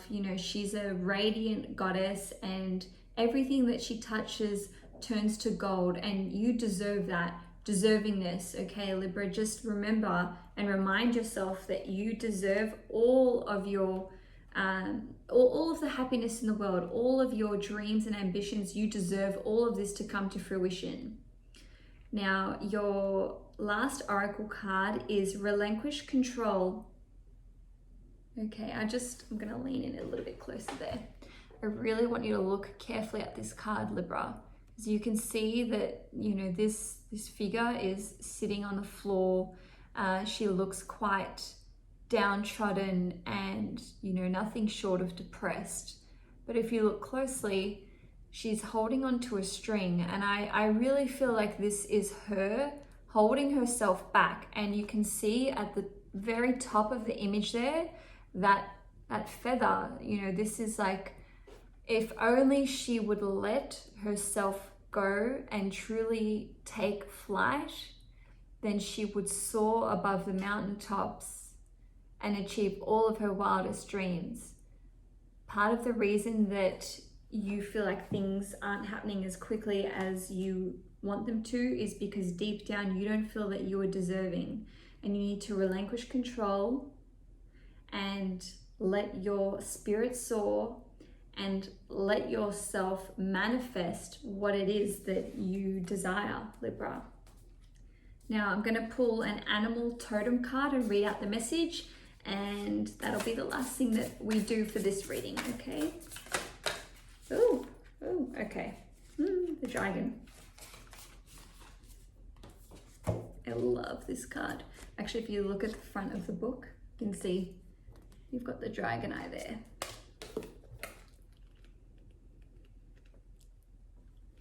Okay. Seeing one's most true self, balancing the ego. The dragon sees everything. Its essence has been with us since before our first breath and will be there at our last. It watches us navigate the external world as well as our inner world. When dragon energy is awakened, we are courageous, visionary, and can easily drop into witness consciousness. It is almost as if we are traveling with a great friend inside of ourselves.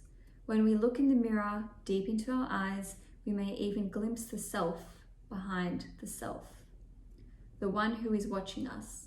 This is the power of the dragon, breathing transformative fire into every cell of our bodies.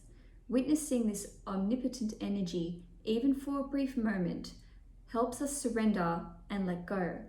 We let the dragon guide us. We hop on its back for a ride, and as we traverse even the most difficult terrain, the dragon's eyes see beauty everywhere. It is said that if a yogi does not see beauty in the world, then their Agni is dim.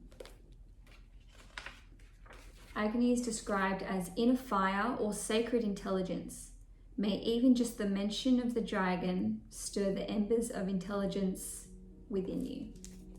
Okay, Libra, that was it for your January 2021 tarot predictions. If you enjoyed this video, please give it a like. If you want to see more content from me, please subscribe to K-Astrology. If you're interested in a personalized tarot or astrology reading, I will leave a link in the description box. Enjoy January, and I will see you next month. Hi Scorpio, Sun, Moon and Risings. Welcome to your January 2021 tarot predictions.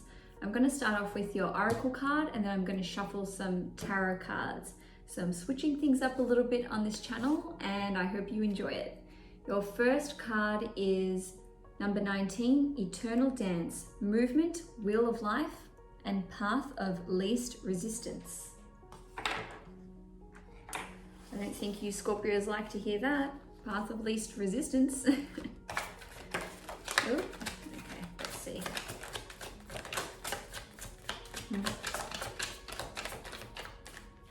Got 5 of Pentacles, Strength card. Yep.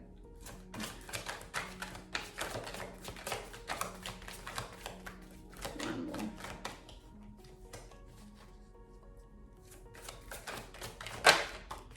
Oh, the Star. Beautiful. Okay, Scorpio. Things are not as bad as they seem. Okay, just straight off the bat, 5 of Pentacles energy. I feel like a lot of you guys are maybe not counting your blessings or seeing the situation exactly as it is, or for what it is, I should say. And, you know, with the 5 of Pentacle cards, you know, typically this speaks of feeling like there's a lack of abundance and having financial worries or issues. Now, I see the Star card here, and this is a beautiful message of hope, and also a message that a blessing is actually right around the corner, Scorpio. So not all hope is lost. And, you know, with this movement card, Eternal Dance, Wheel of Life, things are changing, okay? The wheel is turning, and the wheel is most certainly turning in your favor. Now, with the Strength card here, you will need to muster up all of your courage and basically take stock of your resources, because I really feel like that you have a hidden strength here, or some kind of resource that you can tap into to alleviate your money worries and troubles at this time. I'm going to take some astrology cards just to provide a bit more context for the reading.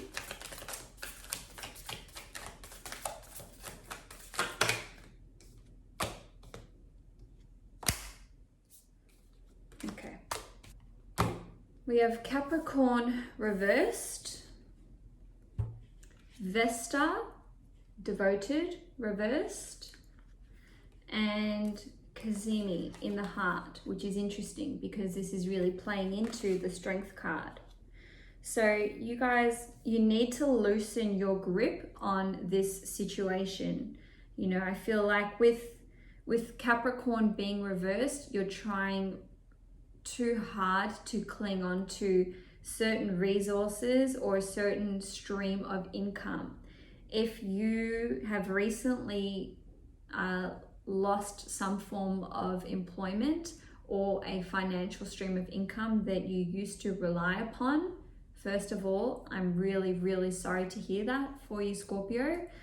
But on a brighter note, that has happened so that you can find something that is closer to your heart's alignment of what it is that's going to fulfill you.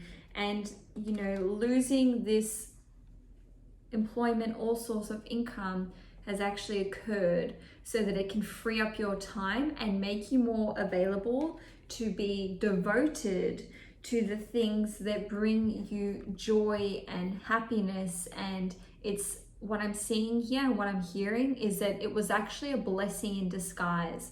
So whatever kind of misfortune you have recently suffered, and for some of you, I feel like it actually wasn't a loss of employment or a stream of income. I feel like some of you may have had something stolen from you or like taken by force. Yeah, with the Strength card, I'm just getting this feeling like someone's done you dirty and you've suffered some kind of misfortune. And I just want to let you know, Scorpio, with the Capricorn reversed card, this was not in your control. So if you've been feeling like, oh, if only I hadn't misplaced my keys that day, if I didn't go different route to work, you know, this and that would have happened. I just want to say, like, whatever happened to you, it was always going to happen. So you can actually release that burden from your shoulders, Scorpio, because it truly wasn't your fault.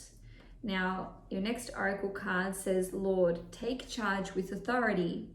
Okay, you can get back on track. You know, there's no need to be, well, not that there's no need, but there's no longer any reason why you should be wallowing in what has happened or feeling miserable about what has come to pass. Of course, it's understandable that you would be upset about whatever situation has transpired, but there's actually, you know, hope coming in, there's a blessing coming in, and I want you to feel excited about that, Scorpio, because, you know, I feel like you've been in this depressed energy or just like feeling quite sorry for yourselves, which again is understandable, but you know, it's actually time to shift out of that. Now your moon card is, oh my gosh, new moon in Sagittarius. Luck is on your side. Yeah, there's a blessing on the horizon, Scorpio. I don't know, I feel really emotional in this reading. Like, this is the 8th one that I've done, and I haven't felt this way for any of the other signs, but you know, it just feels like you've been in this really heavy energy. But just remember, you know, movement is coming in, the wheel is turning in your favor. Don't resist it. With this path of least resistance, I don't want you to resist any blessing that's coming in or start looking at things with your suspicious Scorpio eyes, because you really don't need to worry about this new opportunity or even this new relationship or friendship, because it really is going to be beneficial to you. Now for your Angels of Abundance card, let go of guilt. Whatever happened, Scorpio, it absolutely was not your fault, and really and truly you can let go of this guilt, and you should let go of this guilt, because in doing so you are going to be, you know, walking towards this blessing that is coming into your life. And with the Strength card here, you know, the Strength card is typically speaking the Leo card, and this is all about not trying to control things with brute force. Okay, it's going with the flow energy, and you know, it's not about defeating the lion with force and with violence. It's about employing your skills of diplomacy and tact. Now, the Let Go of Guilt card says, when you allow your light to shine brightly, you inspire others. Forgive yourself for what you think you've done or not done, and trust that God loves you unconditionally for who you are. Learn and grow from past mistakes instead of berating yourself for them. And I absolutely could not agree more. Now your crystal action card is Jade, and it was reversed. So be the bigger person. If you've recently had a misunderstanding with someone, Scorpio, you know, they were going through something as well. I really feel that.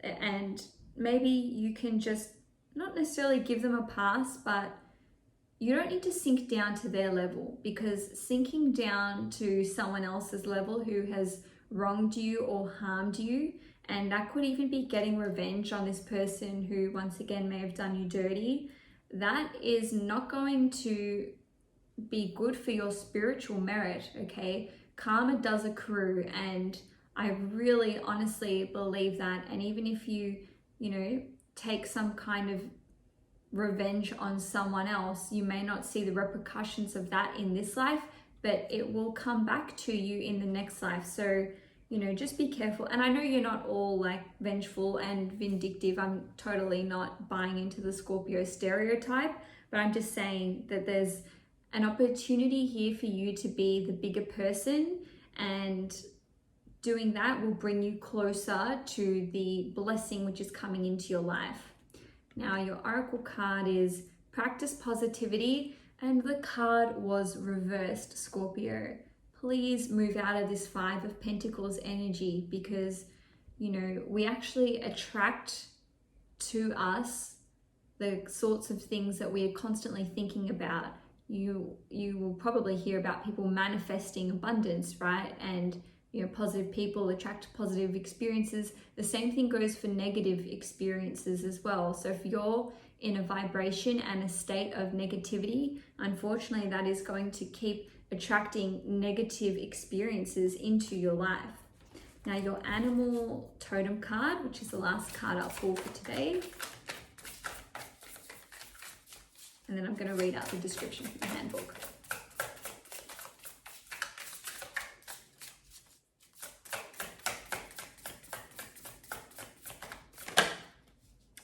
Oh, okay, I got two. Got the frog and the earthworm. I'm just going to read the frog today, but I'll give you a little synopsis of the earthworm. So the earthworm energy is all about being the student before you can become the master.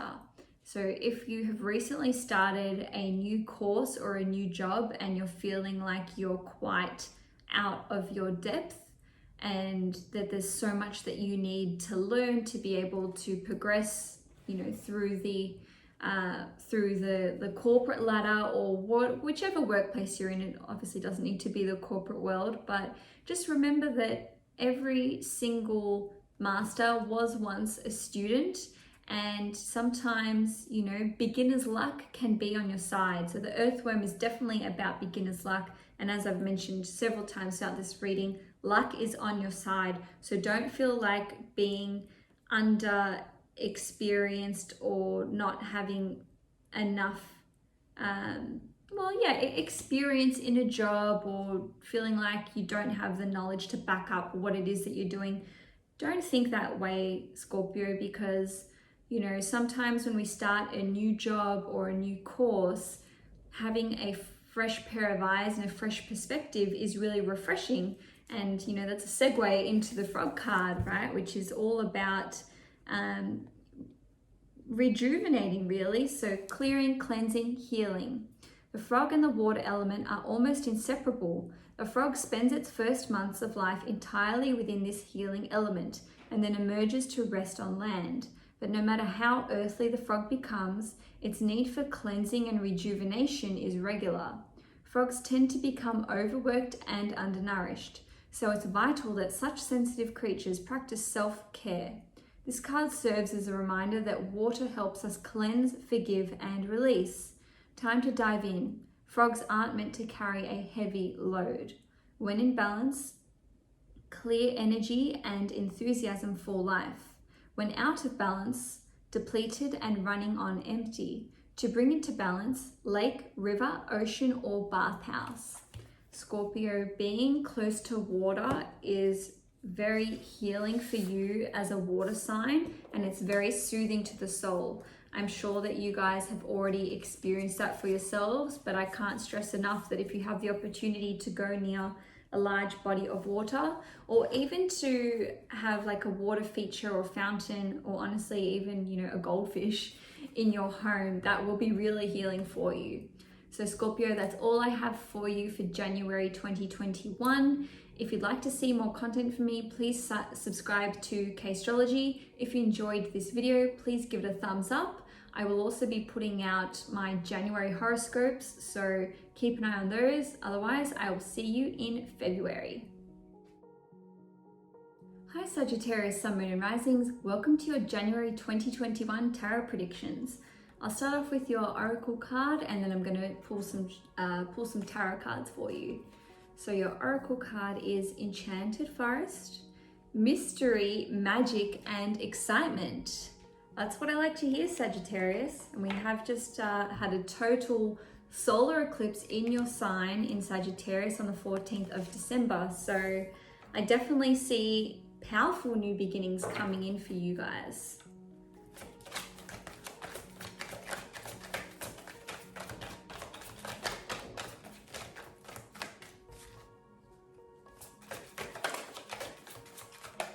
Okay. All right, 9 of Wands, 3 of Wands reversed, and the Hanged Man reversed. Okay, the new beginnings coming in, Sagittarius. It won't be this month, I'm sorry. but it is coming in, so don't worry about that. Now I've got the Nine of Wands card here, and with the Nine of Wands, it's really all about there being a last push with your responsibilities and with your commitments. And sometimes this can present itself as an obstacle or a challenge, and it's really like, you know, the last leg of a race, right? It's actually what's most important. And often, you know, once we get to literally almost the end, that's when it can be the most exhausting. So I just wanted to forewarn you that you know, something could be cropping up in January, and honestly, this could pertain to a number of things. It could be about planning a trip. It could be to do with your job, with receiving a promotion, or even with moving residence. I just feel like with the Three of Wands being reversed, something is coming in to disrupt your plans. And yeah, I just wanted to make you aware of it, but I don't want you to be deterred, Sagittarius, because, you know, we still have the Enchanted Forest, we still have mystery, magic, and excitement happening. Now, with this full moon here, I kind of see this as taking one extra month than what you had planned, whether that means February or whether there's something that you were expecting to occur by a certain date or deadline, whether that's finding a house, again, receiving a promotion, or, you know, being able to take leave.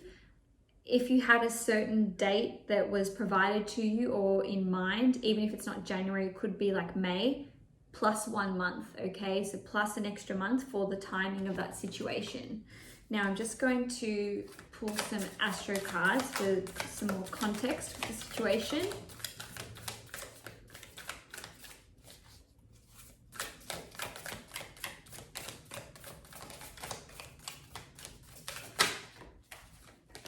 Oh, okay.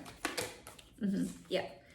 Uranus and stellium reversed. So there's an unexpected change coming in. Uranus always talks about sudden change and swift upheaval. So whatever situation you were, you know, anticipating that was going to go along without a hitch, well, there is a hitch. It doesn't need to be a big deal. It really doesn't. It's just like expect the unexpected. And with the stellium card being reversed, I feel like you are putting all of your eggs in one basket, and you know, you actually need to disperse some of said eggs, okay? So if you are putting all of your hopes on one situation to turn out a certain way, you're actually kind of like blocking the abundance, because it's kind of like, oh, I want this, I really want this, I really want this, I really want this. And you're actually perpetuating want energy. So the universe is giving you more of being in a state of waiting. And with my Hanged Man being reversed, I see that being emphasized, because it's all about having patience, surrendering to situations which are out of your control, and seeing things from a different perspective. Now, the fact that it's reversed tells me that you are not really seeing things as they are, okay? There is some kind of like disillusionment with the situation, and I am getting this sense of impatience from you guys, which, hey, you're a fire sign and you're the adventurer, so I'm not really surprised by that. But yeah, with this Three of Wands energy being reversed, I'll just show it to you upright. Just know that your ships are coming in, which is typical of the Three of Wands card, but there is a delay there. And the Three of Wands card is often about making plans for the future, and it can also specifically be about going overseas, okay? Making plans to go on an overseas trip, or maybe to relocate abroad. And again, with the Nine of Wands card, we see this boat traveling from rough waters to calmer waters, and obviously this is over the sea, overseas. So I'm getting this like movement energy. It doesn't have to be overseas. It can literally just be like wanting to move from where you are, and that's like a euphemism for that. And this could also be pertaining to a job as well. So if you were expecting a job offer to come in, there might be delays on that, or there could be a better job which is more aligned for you that's right around the corner.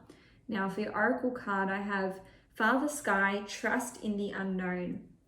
And immediately, I feel like this is Uranian energy, okay? So, you know, Uranus rules lightning and electricity, and you can see that this is a lightning storm here. And in astrology, Uranus was, oh my gosh, not Zeus, the other one. I'm gonna have to edit this out of the video or not. No, it's gone, I'm sorry. Anyway, trust in the unknown, because swift and unexpected change is coming in for you guys. Now for your Angels of Abundance card, I have Windfall of Abundance. An increase in abundance is arriving in many different forms, some of them unexpected. Be open to receiving and know that this abundance comes to you to support your life purpose, health, and charitable work. That's great, you guys. You know, just have patience, because when this windfall does come in, even though it's not the timing that you expected, I feel like it's going to be more bountiful than you expected as well. Full moon, surrender to the divine. Yeah, once again, we have the surrender element or aspect of this reading, emphasizing this Hanged Man, which was reversed. And we see a nice big full moon here, which again is tying into that full moon there. So, you know, things will take a month longer than expected, or 4 weeks longer than expected, but don't despair, Sagittarius, because when it does come in, you'll be really happy that you waited patiently. Your crystal action card is Azurite. Get laser focused. Okay, Sagittarius,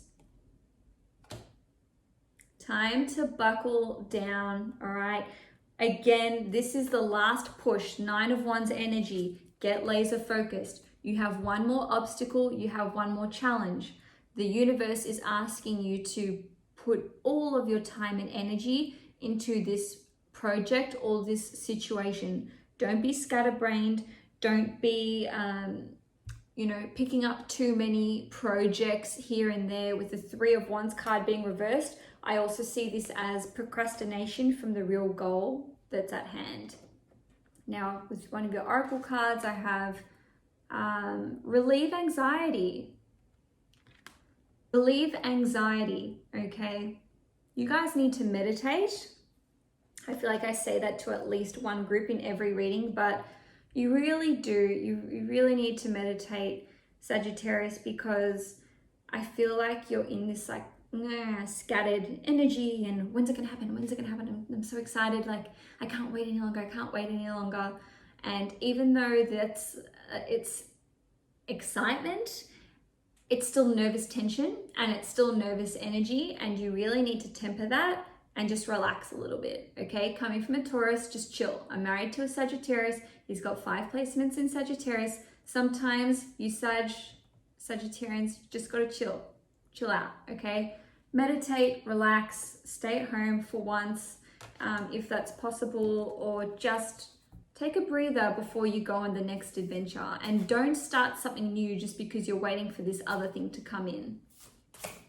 Okay. I'm going to take your last card, which is your animal totem card. Yes, okay. Camel and the bee. Okay, so I'm going to read the camel card, but I'll just give you an interpretation for the bee. So the bee is all about working hard, okay, being resourceful, being industrious, but not overworking yourself, okay? So that is sort of the pitfall of bee energy. And, you know, it's all about being productive and making yourself useful, Sagittarius. So don't disperse this precious energy, this nervous tension energy, because you're waiting in anticipation of something to happen, and then, you know, be left with no energy left at the end for what really counts. You really will need your energy. I can't stress that enough. Sorry, it's like not in alphabetical order.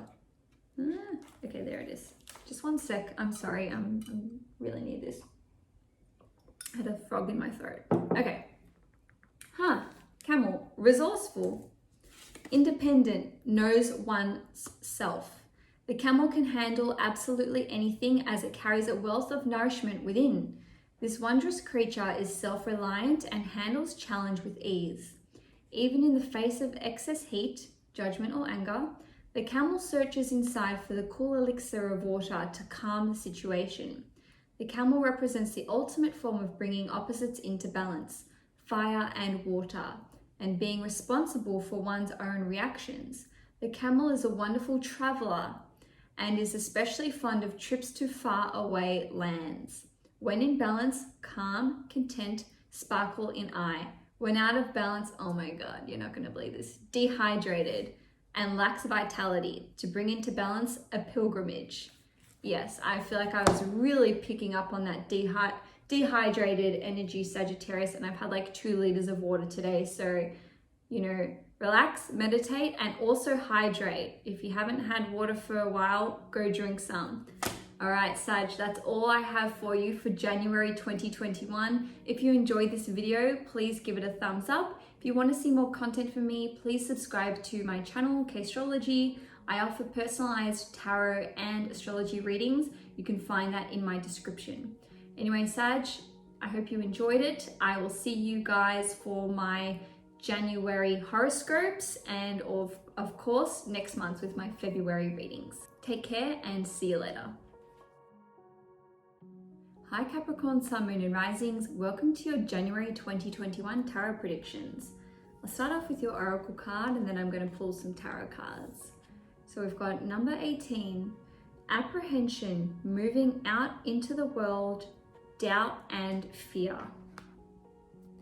Well, this makes sense, Capricorn, because the last 2.5 years have really done a number on you guys, and now that we've just had Saturn and Jupiter leaving your sign, okay, moving from Capricorn to Aquarius, it's like finally you guys are getting a breather.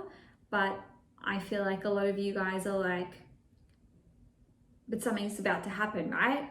Like something crap's about to happen to me, yeah? Because every time I got up over the last 2 years, something came and knocked me back down. And now you're apprehensive and you're doubtful and fearful of what the future holds.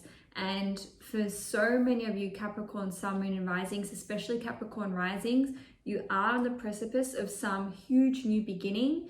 And you guys, you know, it's not like you seek out change wherever you can. You know, your earth signs, you like stability, you like to be grounded. So it's understandable that this new change is creating some type of fear within you. Oh my God, okay. You've just got the Tower card. And the Magician and the Emperor. Okay, this is great, you guys. Don't be scared of the Tower card. Change is afoot. Change is coming. You asked for this change, whether you acknowledge that consciously or not. Whatever change is coming in to your life, you have created it, and that has either been a conscious decision, it's been through your own or from your own actions that you've taken to enact this new change, and for others of you, you've been in a job or in a relationship or some kind of like situation where you were like, this sucks and I'm miserable, but I don't want to give in, or I don't want to be the one to end things, or I don't want to leave this job because, you know, I'm due for my long service leave soon, or like there's some kind of reason where you are being like resistant to this change that is coming in, but it is coming in, okay? The Tower is here. The Tower is fallen. You cannot reside in the Tower anymore because it's not safe. Old structures are being broken down, and this is a good thing, Capricorn. Embrace it, all right? We have the Emperor card here. You know, the Emperor is my Aries card, and the Tower is my Mars card, right? So Mars rules Aries, and I see you guys taking charge and, you know, stepping into your power, right? You are being the one that is your own boss or in charge of your own affairs, right? You're taking up the reins of authority, and you are the master of your own destiny. Some of you don't know that because the Magician is reversed, which suggests to me that you feel as though you are ill-equipped to handle this new change, to embark on this new journey. Maybe you've changed jobs or changed career. That's happened for so many Capricorns. Or it could be that you are moving department, or you're simply out of your depth, okay? This doesn't have to be job related. I know I talk about career a lot on this channel, but honestly, it really could be anything. If it's not your job or starting your own business, it could be in a relationship. You could have newly become a parent, or you could be pregnant and you're feeling like you don't have the funds, the know-how, the knowledge, the tools, the equipment for any one of these aforementioned beginnings. Or it could be something totally different. You do though. You do have what it takes, okay? The Magician, I'm going to show it to you upright. The Magician has all of the tools that they could need at their disposal, right? You are resourceful, Capricorn. You are one of the most resourceful signs, if not the most resourceful. So don't doubt it. Don't be fearful. I know you're not actually telling people that you are fearful at this time because you want to save face. And, you know, as a fellow earth sign, I totally understand that. But, you know, pretending that you don't have reservations or misgivings about your capabilities or some new situation that you're stepping into is going to make things worse. You actually need to acknowledge the fact that you have these thoughts and these doubts and these feelings. Otherwise, they will take hold of you and they will eat you from the inside out, Capricorn. Now, your oracle, I've got more oracle cards here. We've got the She-Wolf, unleash the wild within. And with this particular card, I feel like this is about what I just mentioned with releasing this like fear and this tension and this anxiety. As I'm doing your reading, I'm starting to feel anxious. I feel like my heart is like kind of constricting a bit. So you really need to like release that, okay? Unleash the wild within, unleash the fears and the doubts within, and these feelings which are just like crippling you. You know, Capricorn is ruled by Saturn, and Saturn constricts and stiffens, and you know, it just makes things kind of like shrivel and dry up. And the thing is, if you don't purge these thoughts and these feelings which are making you really deeply unsettled, Capricorn, you are not going to be able to step into your power and step into your truth. Now, your moon oracle card is full moon in Virgo. You are good enough. Let that sink in. You are good enough, Capricorn. You have what it takes. You don't need to worry about that. You have what it takes. Now, your crystal action card is red jasper. Take action. Yes, this is really playing off the Emperor card here. This is all about you not letting people make decisions for you and not feeling like things are happening to you. Life is happening for you, not to you, Capricorn. I forgot to take your Astro card to provide more context. Let's just see. Vertex, karmic point, synastry, fated connections. More importantly, turning point. You are at a turning point, Capricorn, and everything that you've been through recently has been karmic in nature, because Saturn is all about karma and lessons. And we have the 12th the 12th house here as well. So this says, I surrender. You actually need to surrender to the situation and really comprehend the fact that not everything is in your control. The Tower card is really about things being completely out of your control. There's nothing more that you can do in this situation. And the more you resist and the more that you try to stay in this tower, which is really just a euphemism for a structure which no longer serves you, the more things are going to crumble down around you, Capricorn. And I know a lot of you have been through that, and maybe this reading sounds a little bit harsh or pointed, but you know, the messages are coming through loud and clear that you have the power, but there are some things that you don't have control over, and you really need to reach a state of acceptance that it's okay if, you know, it's not defeat. You weren't defeated, Capricorn. Things don't work out, we move on. Life moves on and new opportunities come into our laps. Step into the unknown. Absolutely. You are going into a new situation blindfolded. But look at this. This person, this figure, does not realize that they are stepping out of a dark hall and into the sunlight. And they're holding the key, okay? This is you being blindfolded, stepping out of a situation which was pretty crap and walking out into the fresh air, into the sunlight, holding the key. So you have the key. You had the key all along. And this key is the key that will open the door to your new future, okay? You're walking through a portal at this time.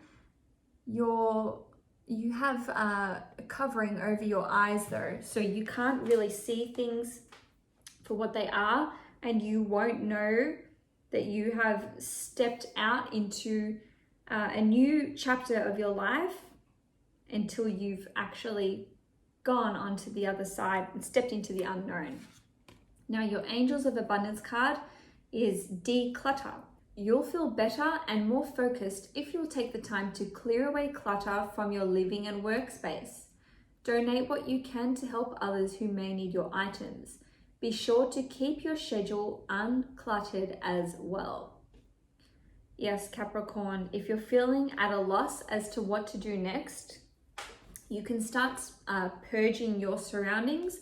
And with the 12th house card here as well, this does talk about being charitable and donating your time or your resources to other people or other organizations. So, you know, you really need to just purge what it is which has been cluttering your life, because having a cluttered space equates to having a cluttered mind and a cluttered perspective. Now, lastly, I'm going to pull your animal totem card, and then I'm going to read the description from the handbook.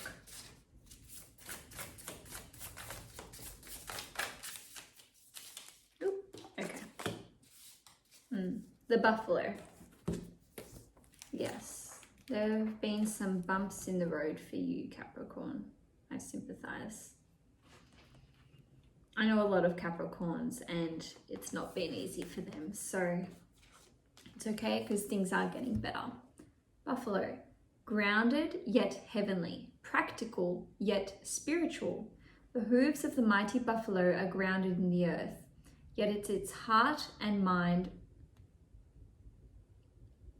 The hooves of the mighty buffalo are grounded in the earth, yet its heart and mind rise toward heaven. The buffalo sees challenge, hardship, or a bump in the road as an opportunity for upliftment. Therefore, the buffalo does not fear death, illness, or misfortune. Its gentle eyes look to the road ahead, trusting every turn. May we all experience this elusive yet life-changing bliss from time to time. And may we allow this card to remind us that life is a precious gift. When in balance, trusting and pure presence. when out of balance, restless and lacks gratitude. To bring into balance, prayer and bhakti. Okay, Capricorn, that's all I have for you for your January 2021 tarot predictions. If you enjoyed this reading, please give it a like. If you want to see more content from me, please subscribe to K-Astrology. I do offer personalized tarot and astrology readings as well, so you can check those out in the description. Enjoy your January Capricorn, and I will see you next month. Hi Aquarius, Sun, Moon and Risings. Welcome to your January 2021 tarot predictions. I'm going to start off with your oracle card, then I'm going to shuffle and pull some tarot cards as well. Okay, number 43, intuitive communication, silent whispers of the heart. Okay, Aquarius, straight off the bat, I feel like you guys are going through, I don't know if it's a spiritual awakening, but you're starting to receive intuitive messages and intuitive guidance from the universe and your spirit guides as well.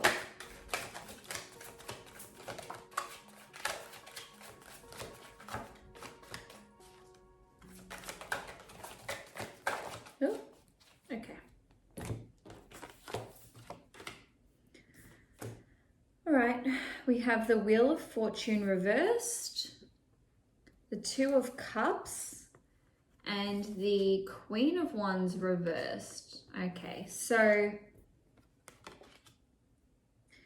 I feel like you haven't really been, how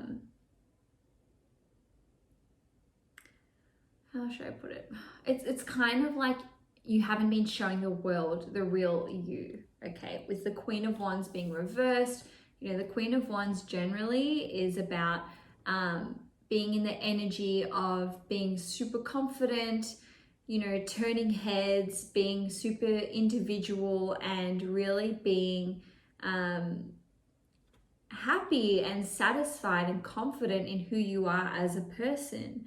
And with this card being reversed, it's kind of like you don't want to shine your light too brightly. And I don't know if that's because you're feeling as though other people are going through a tough time and you're like, no, I'm actually doing fine, like I'm actually thriving, and you don't want to upset other people who've, you know, again, been doing it tough.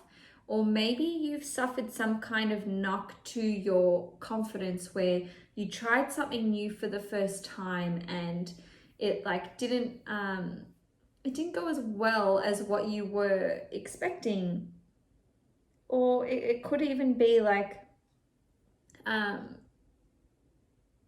you thought that you were the next in line for some kind of promotion or some kind of role. I'm suddenly feeling like something to do with like acting or musicals or even like sport or something in like performance or entertainment where you feel like you were the second choice, or you know, you just missed out on having your chance to shine. Yeah, it's either like you missed out on your chance to shine, or you are deliberately holding back your light because you don't want to outshine others and put others offside. And with the Wheel of Fortune being reversed, I feel like this is really a question of timing, and maybe, you know, it wasn't your time. Okay, whatever opportunity you feel like you missed out on, it just wasn't your moment.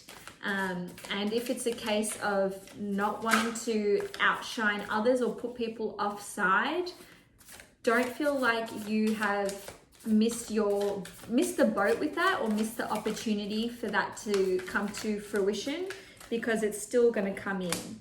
Now, to provide more context, three cards fell out. I've got Sarah's, which is a nurture card, and it's reversed. Actually, they were all reversed. I've got the 12th house reversed and Vertex reversed, which is about karmic points, fated connections, a turning point, and synastry. And we've got the 12th house, which is surrender here. And I have the Two of Cups. So I feel like some of you maybe had a relationship which didn't work out, And kind of strangely, it's because there was like jealousy involved with the partner. And this won't be for all of you Aquarians. You know, this is a general reading, so take what resonates and leave what doesn't. But yeah, I feel like there was some kind of, you know, relationship that you were in where you weren't allowed to shine because your partner was jealous of attention that you were receiving. Or they could have just been, you know, jealous about you flirting with other people. And with the Queen of Wands being reversed, I feel like that could also come into play here, where, you know, you're flirtatious and gregarious, and you know you're Aquarians, right? Like, you are always making friends wherever you go. You're super friendly. People just approach you, and I feel like you've had to kind of like suppress that part of yourself, which is like a magnet and attracting other people to you, because, you know, your partner wasn't okay with how much attention you were getting, or they might have been jealous of your achievements at work, or just, you know, I feel like some of you have recently come into some kind of spotlight or public visibility, and you know, your partner at the time, and again, this is for people who've just ended relationships or are about to, it's sort of like it wasn't the right timing. And with the Wheel of Fortune being reversed and the Vertex card, which again talks about synastry, fated connections, and karmic points being reversed, I just want you to know that whatever relationship didn't turn out the way that you thought that it would, it's because it was karmic that you would go through it, but they weren't your soulmate. And again, that's just for people who have ended relationships. Now, your other oracle cards are White Witch. My gosh, be the light. Yes, be the light, be the Queen of Wands energy. You know, the Queen of Wands is really like Leo energy, and Leo is the opposite sign to Aquarius. And I feel like, you know, you're being what's the term? A shrinking violet at this stage, but you really need to come out into your light, be your exciting and fun self. And with this owl here, you know, this is really tying into this intuitive communication, silent whispers of the heart, because the owl brings wisdom and occult knowledge. So you are receiving intuitive messages from the universe at this time, Aquarius. And, you know, don't forget, we have just had Jupiter and Saturn enter the sign of Aquarius, okay, entering your first house, and they formed a powerful conjunction at 0 degrees. So fated new beginnings are about to occur for you, Aquarius, and the next year and even 2 and a bit years are going to be extremely elevating for you. North Node, beautiful. Step out of your comfort zone. Step out of your comfort zone. Step into the Queen of Wands energy, okay? Really embody Leo energy at this time. You're an entertainer. You're a performer. You are exciting. You are unique. You are individual, and you shouldn't dim your light for others, whether that's friends, people in the workplace, family members, or relationships. Your crystal action card is Sodalite. Speak your truth. You can't hold back anymore, Aquarius. You know, with this 2 of Cups energy, this is spiritual union energy, but, you know, just because we have a relationship that we thought, you know, we were with the one and it didn't work out, it doesn't mean that it didn't serve its purpose or teach you an important lesson. Now, I have assimilate life experience, and the card was reversed, okay? So, you know, integrate this life experience that you have just been through, and let it be something which can, you know, help to pave the way for your future, right? You've just been in a situation, a relationship, or, you know, in any kind of experience where you weren't being yourself, okay? This person is wearing a mask, right? They weren't being themselves. You weren't being your true self.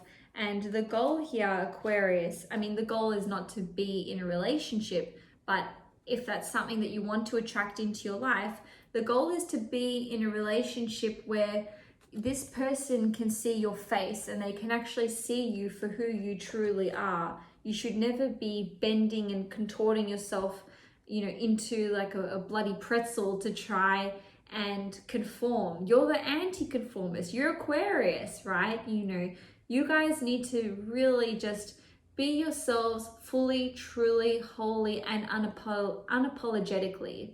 Now, your Angels of Abundance card is block out distractions. Your life purpose and other priorities need your undivided attention. So it's time for you to take charge of your schedule and working environment by turning off electronics and avoiding anyone or anything that distracts you from what's important.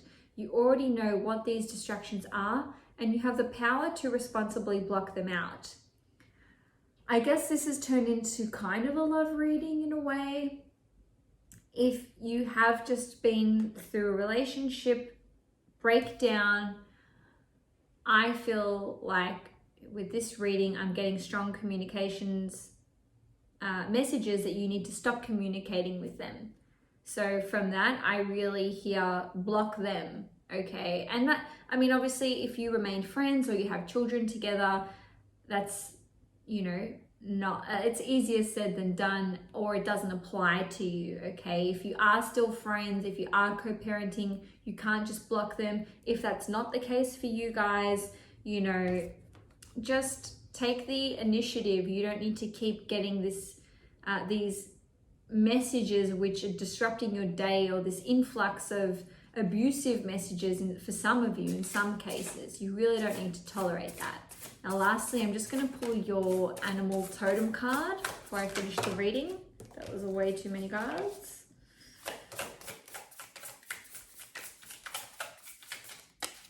That's better. The bat, and the bat was reversed. Just bear with me. These are not in alphabetical order. There we go. The bat. Darkness, letting go, death leading to rebirth. Before emerging, the bat waits for the sun to set and the moon to rise. In the darkness, it can see all that was invisible in the daylight hours. The bat is a master of the subtle senses, of the underlying forces that cause some things to prosper and others to fade. The bat card shows up to signify the ending of a chapter, the closing of a door. The bat comes swiftly, encouraging us to move on. In just a few hours, a new day dawns, no more lingering in the past. When in balance, accepts, adapts, and adjusts. When out of balance, refuses to let go and reminisces. To bring into balance, watch the sunrise. Okay, Aquarius, that's all I have for you for the month of January 2021. If you enjoyed this reading, please give it a thumbs up. If you'd like to see more content from me, please subscribe to K-Astrology. I do offer personalized tarot and astrology videos, which you can find a link to in the description box below. Enjoy this month, and I will see you guys in February. Hi Pisces, Sun, Moon and Risings. Welcome to your January 2021 tarot predictions. I'll start off with your oracle card, then I'm going to shuffle and pull some tarot cards. So we have number 35, lost, love, surrender, healing and release. Okay. Let's see, Pisces, that makes me a little sad to see that. I'm not going to lie.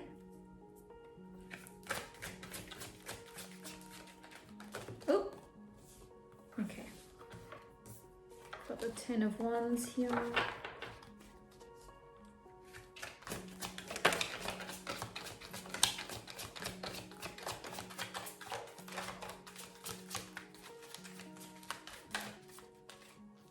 Okay, and we've got the Lovers reversed and the 3 of Wands. Okay.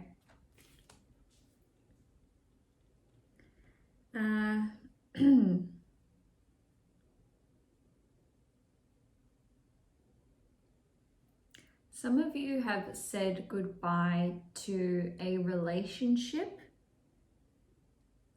or a friendship, and it was one which you really cherished very dearly. And I'm actually feeling like, you know, for some of you, this wasn't like a breakdown in communication.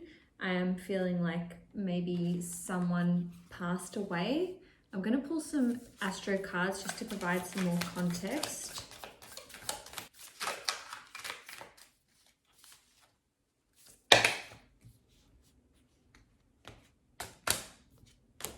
Okay. Yep. Last quarter moon, transition, letting go, forgiveness, and adaptation. And then we have the lunar eclipse reversed, which is interesting because we just had a lunar eclipse at the end of November, which is still playing out now. Releasing the past, breakthrough, pushing limitations, and healing.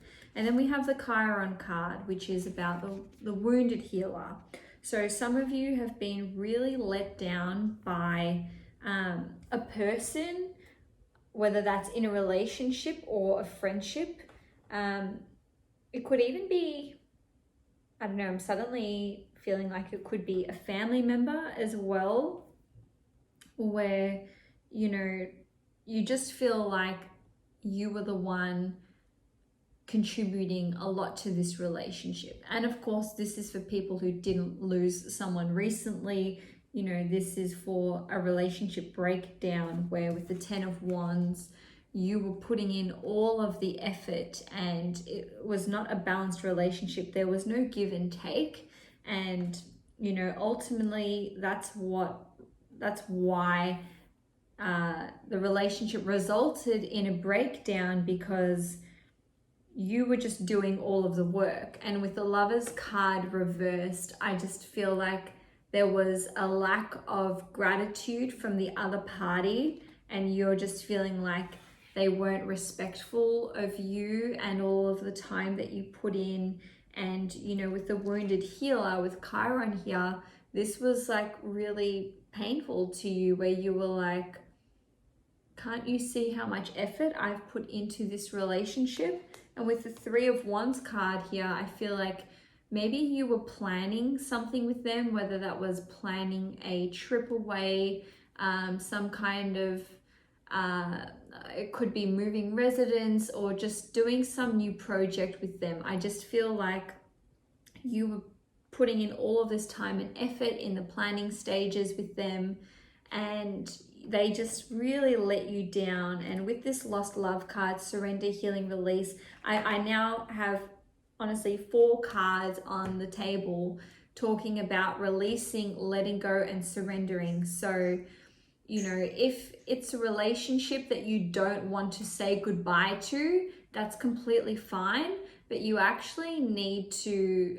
let go of your resentment towards this person. Sorry, that background noise is my cat Franklin eating once again.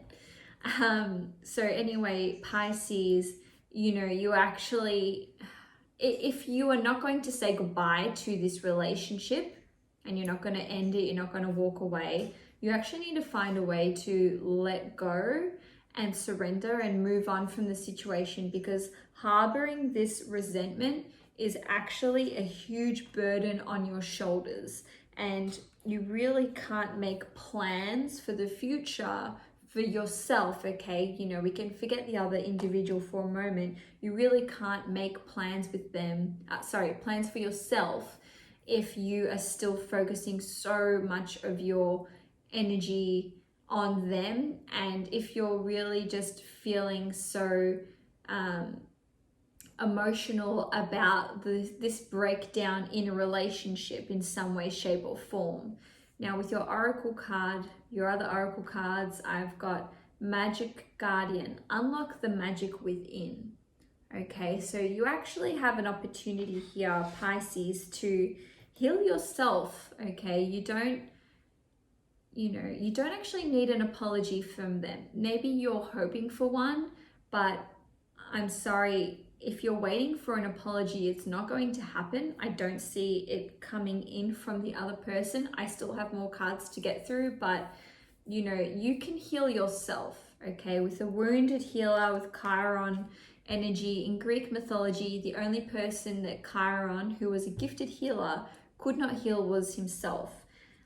In your situation, that's not the case, Pisces. You have what it takes to heal your heart and move on and allow, love and new opportunities to enter your life.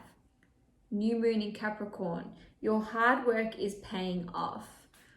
I don't want you to feel like any energy or time that you have put into making plans with this other individual have been fruitless, or that you've wasted time, because I feel like whatever it is that you were, and I keep using the term planning, it just keeps coming to me, but whatever it was that you were dedicating your time and energy to, I actually feel like you've picked up some new skills along the way that you'll be able to use in the future. So, don't ever feel, Pisces, as though you've wasted time or wasted an opportunity, because there's always a reason for everything that we go through in life. And, for those of you who have lost someone recently, they want you to know that they are now one of your spirit guides. And, look at this beautiful angelic energy that's coming through. They're actually going to help you release these emotions which are holding you back in life, and they're going to help you heal and have some kind of breakthrough. So I do see that coming through, and I am actually feeling like that's going to come in around May or June, when we'll have another lunar eclipse. So just give it time, Pisces, because there are new beginnings on the horizon for you. Now I have recognized divine timing. Okay, that's so beautiful. All right, everything is happening in divine timing. I don't want you to stress about, this relationship that may have ended, or a friendship that you may have lost. There's a reason for everything. And even if you have lost someone, they want you to know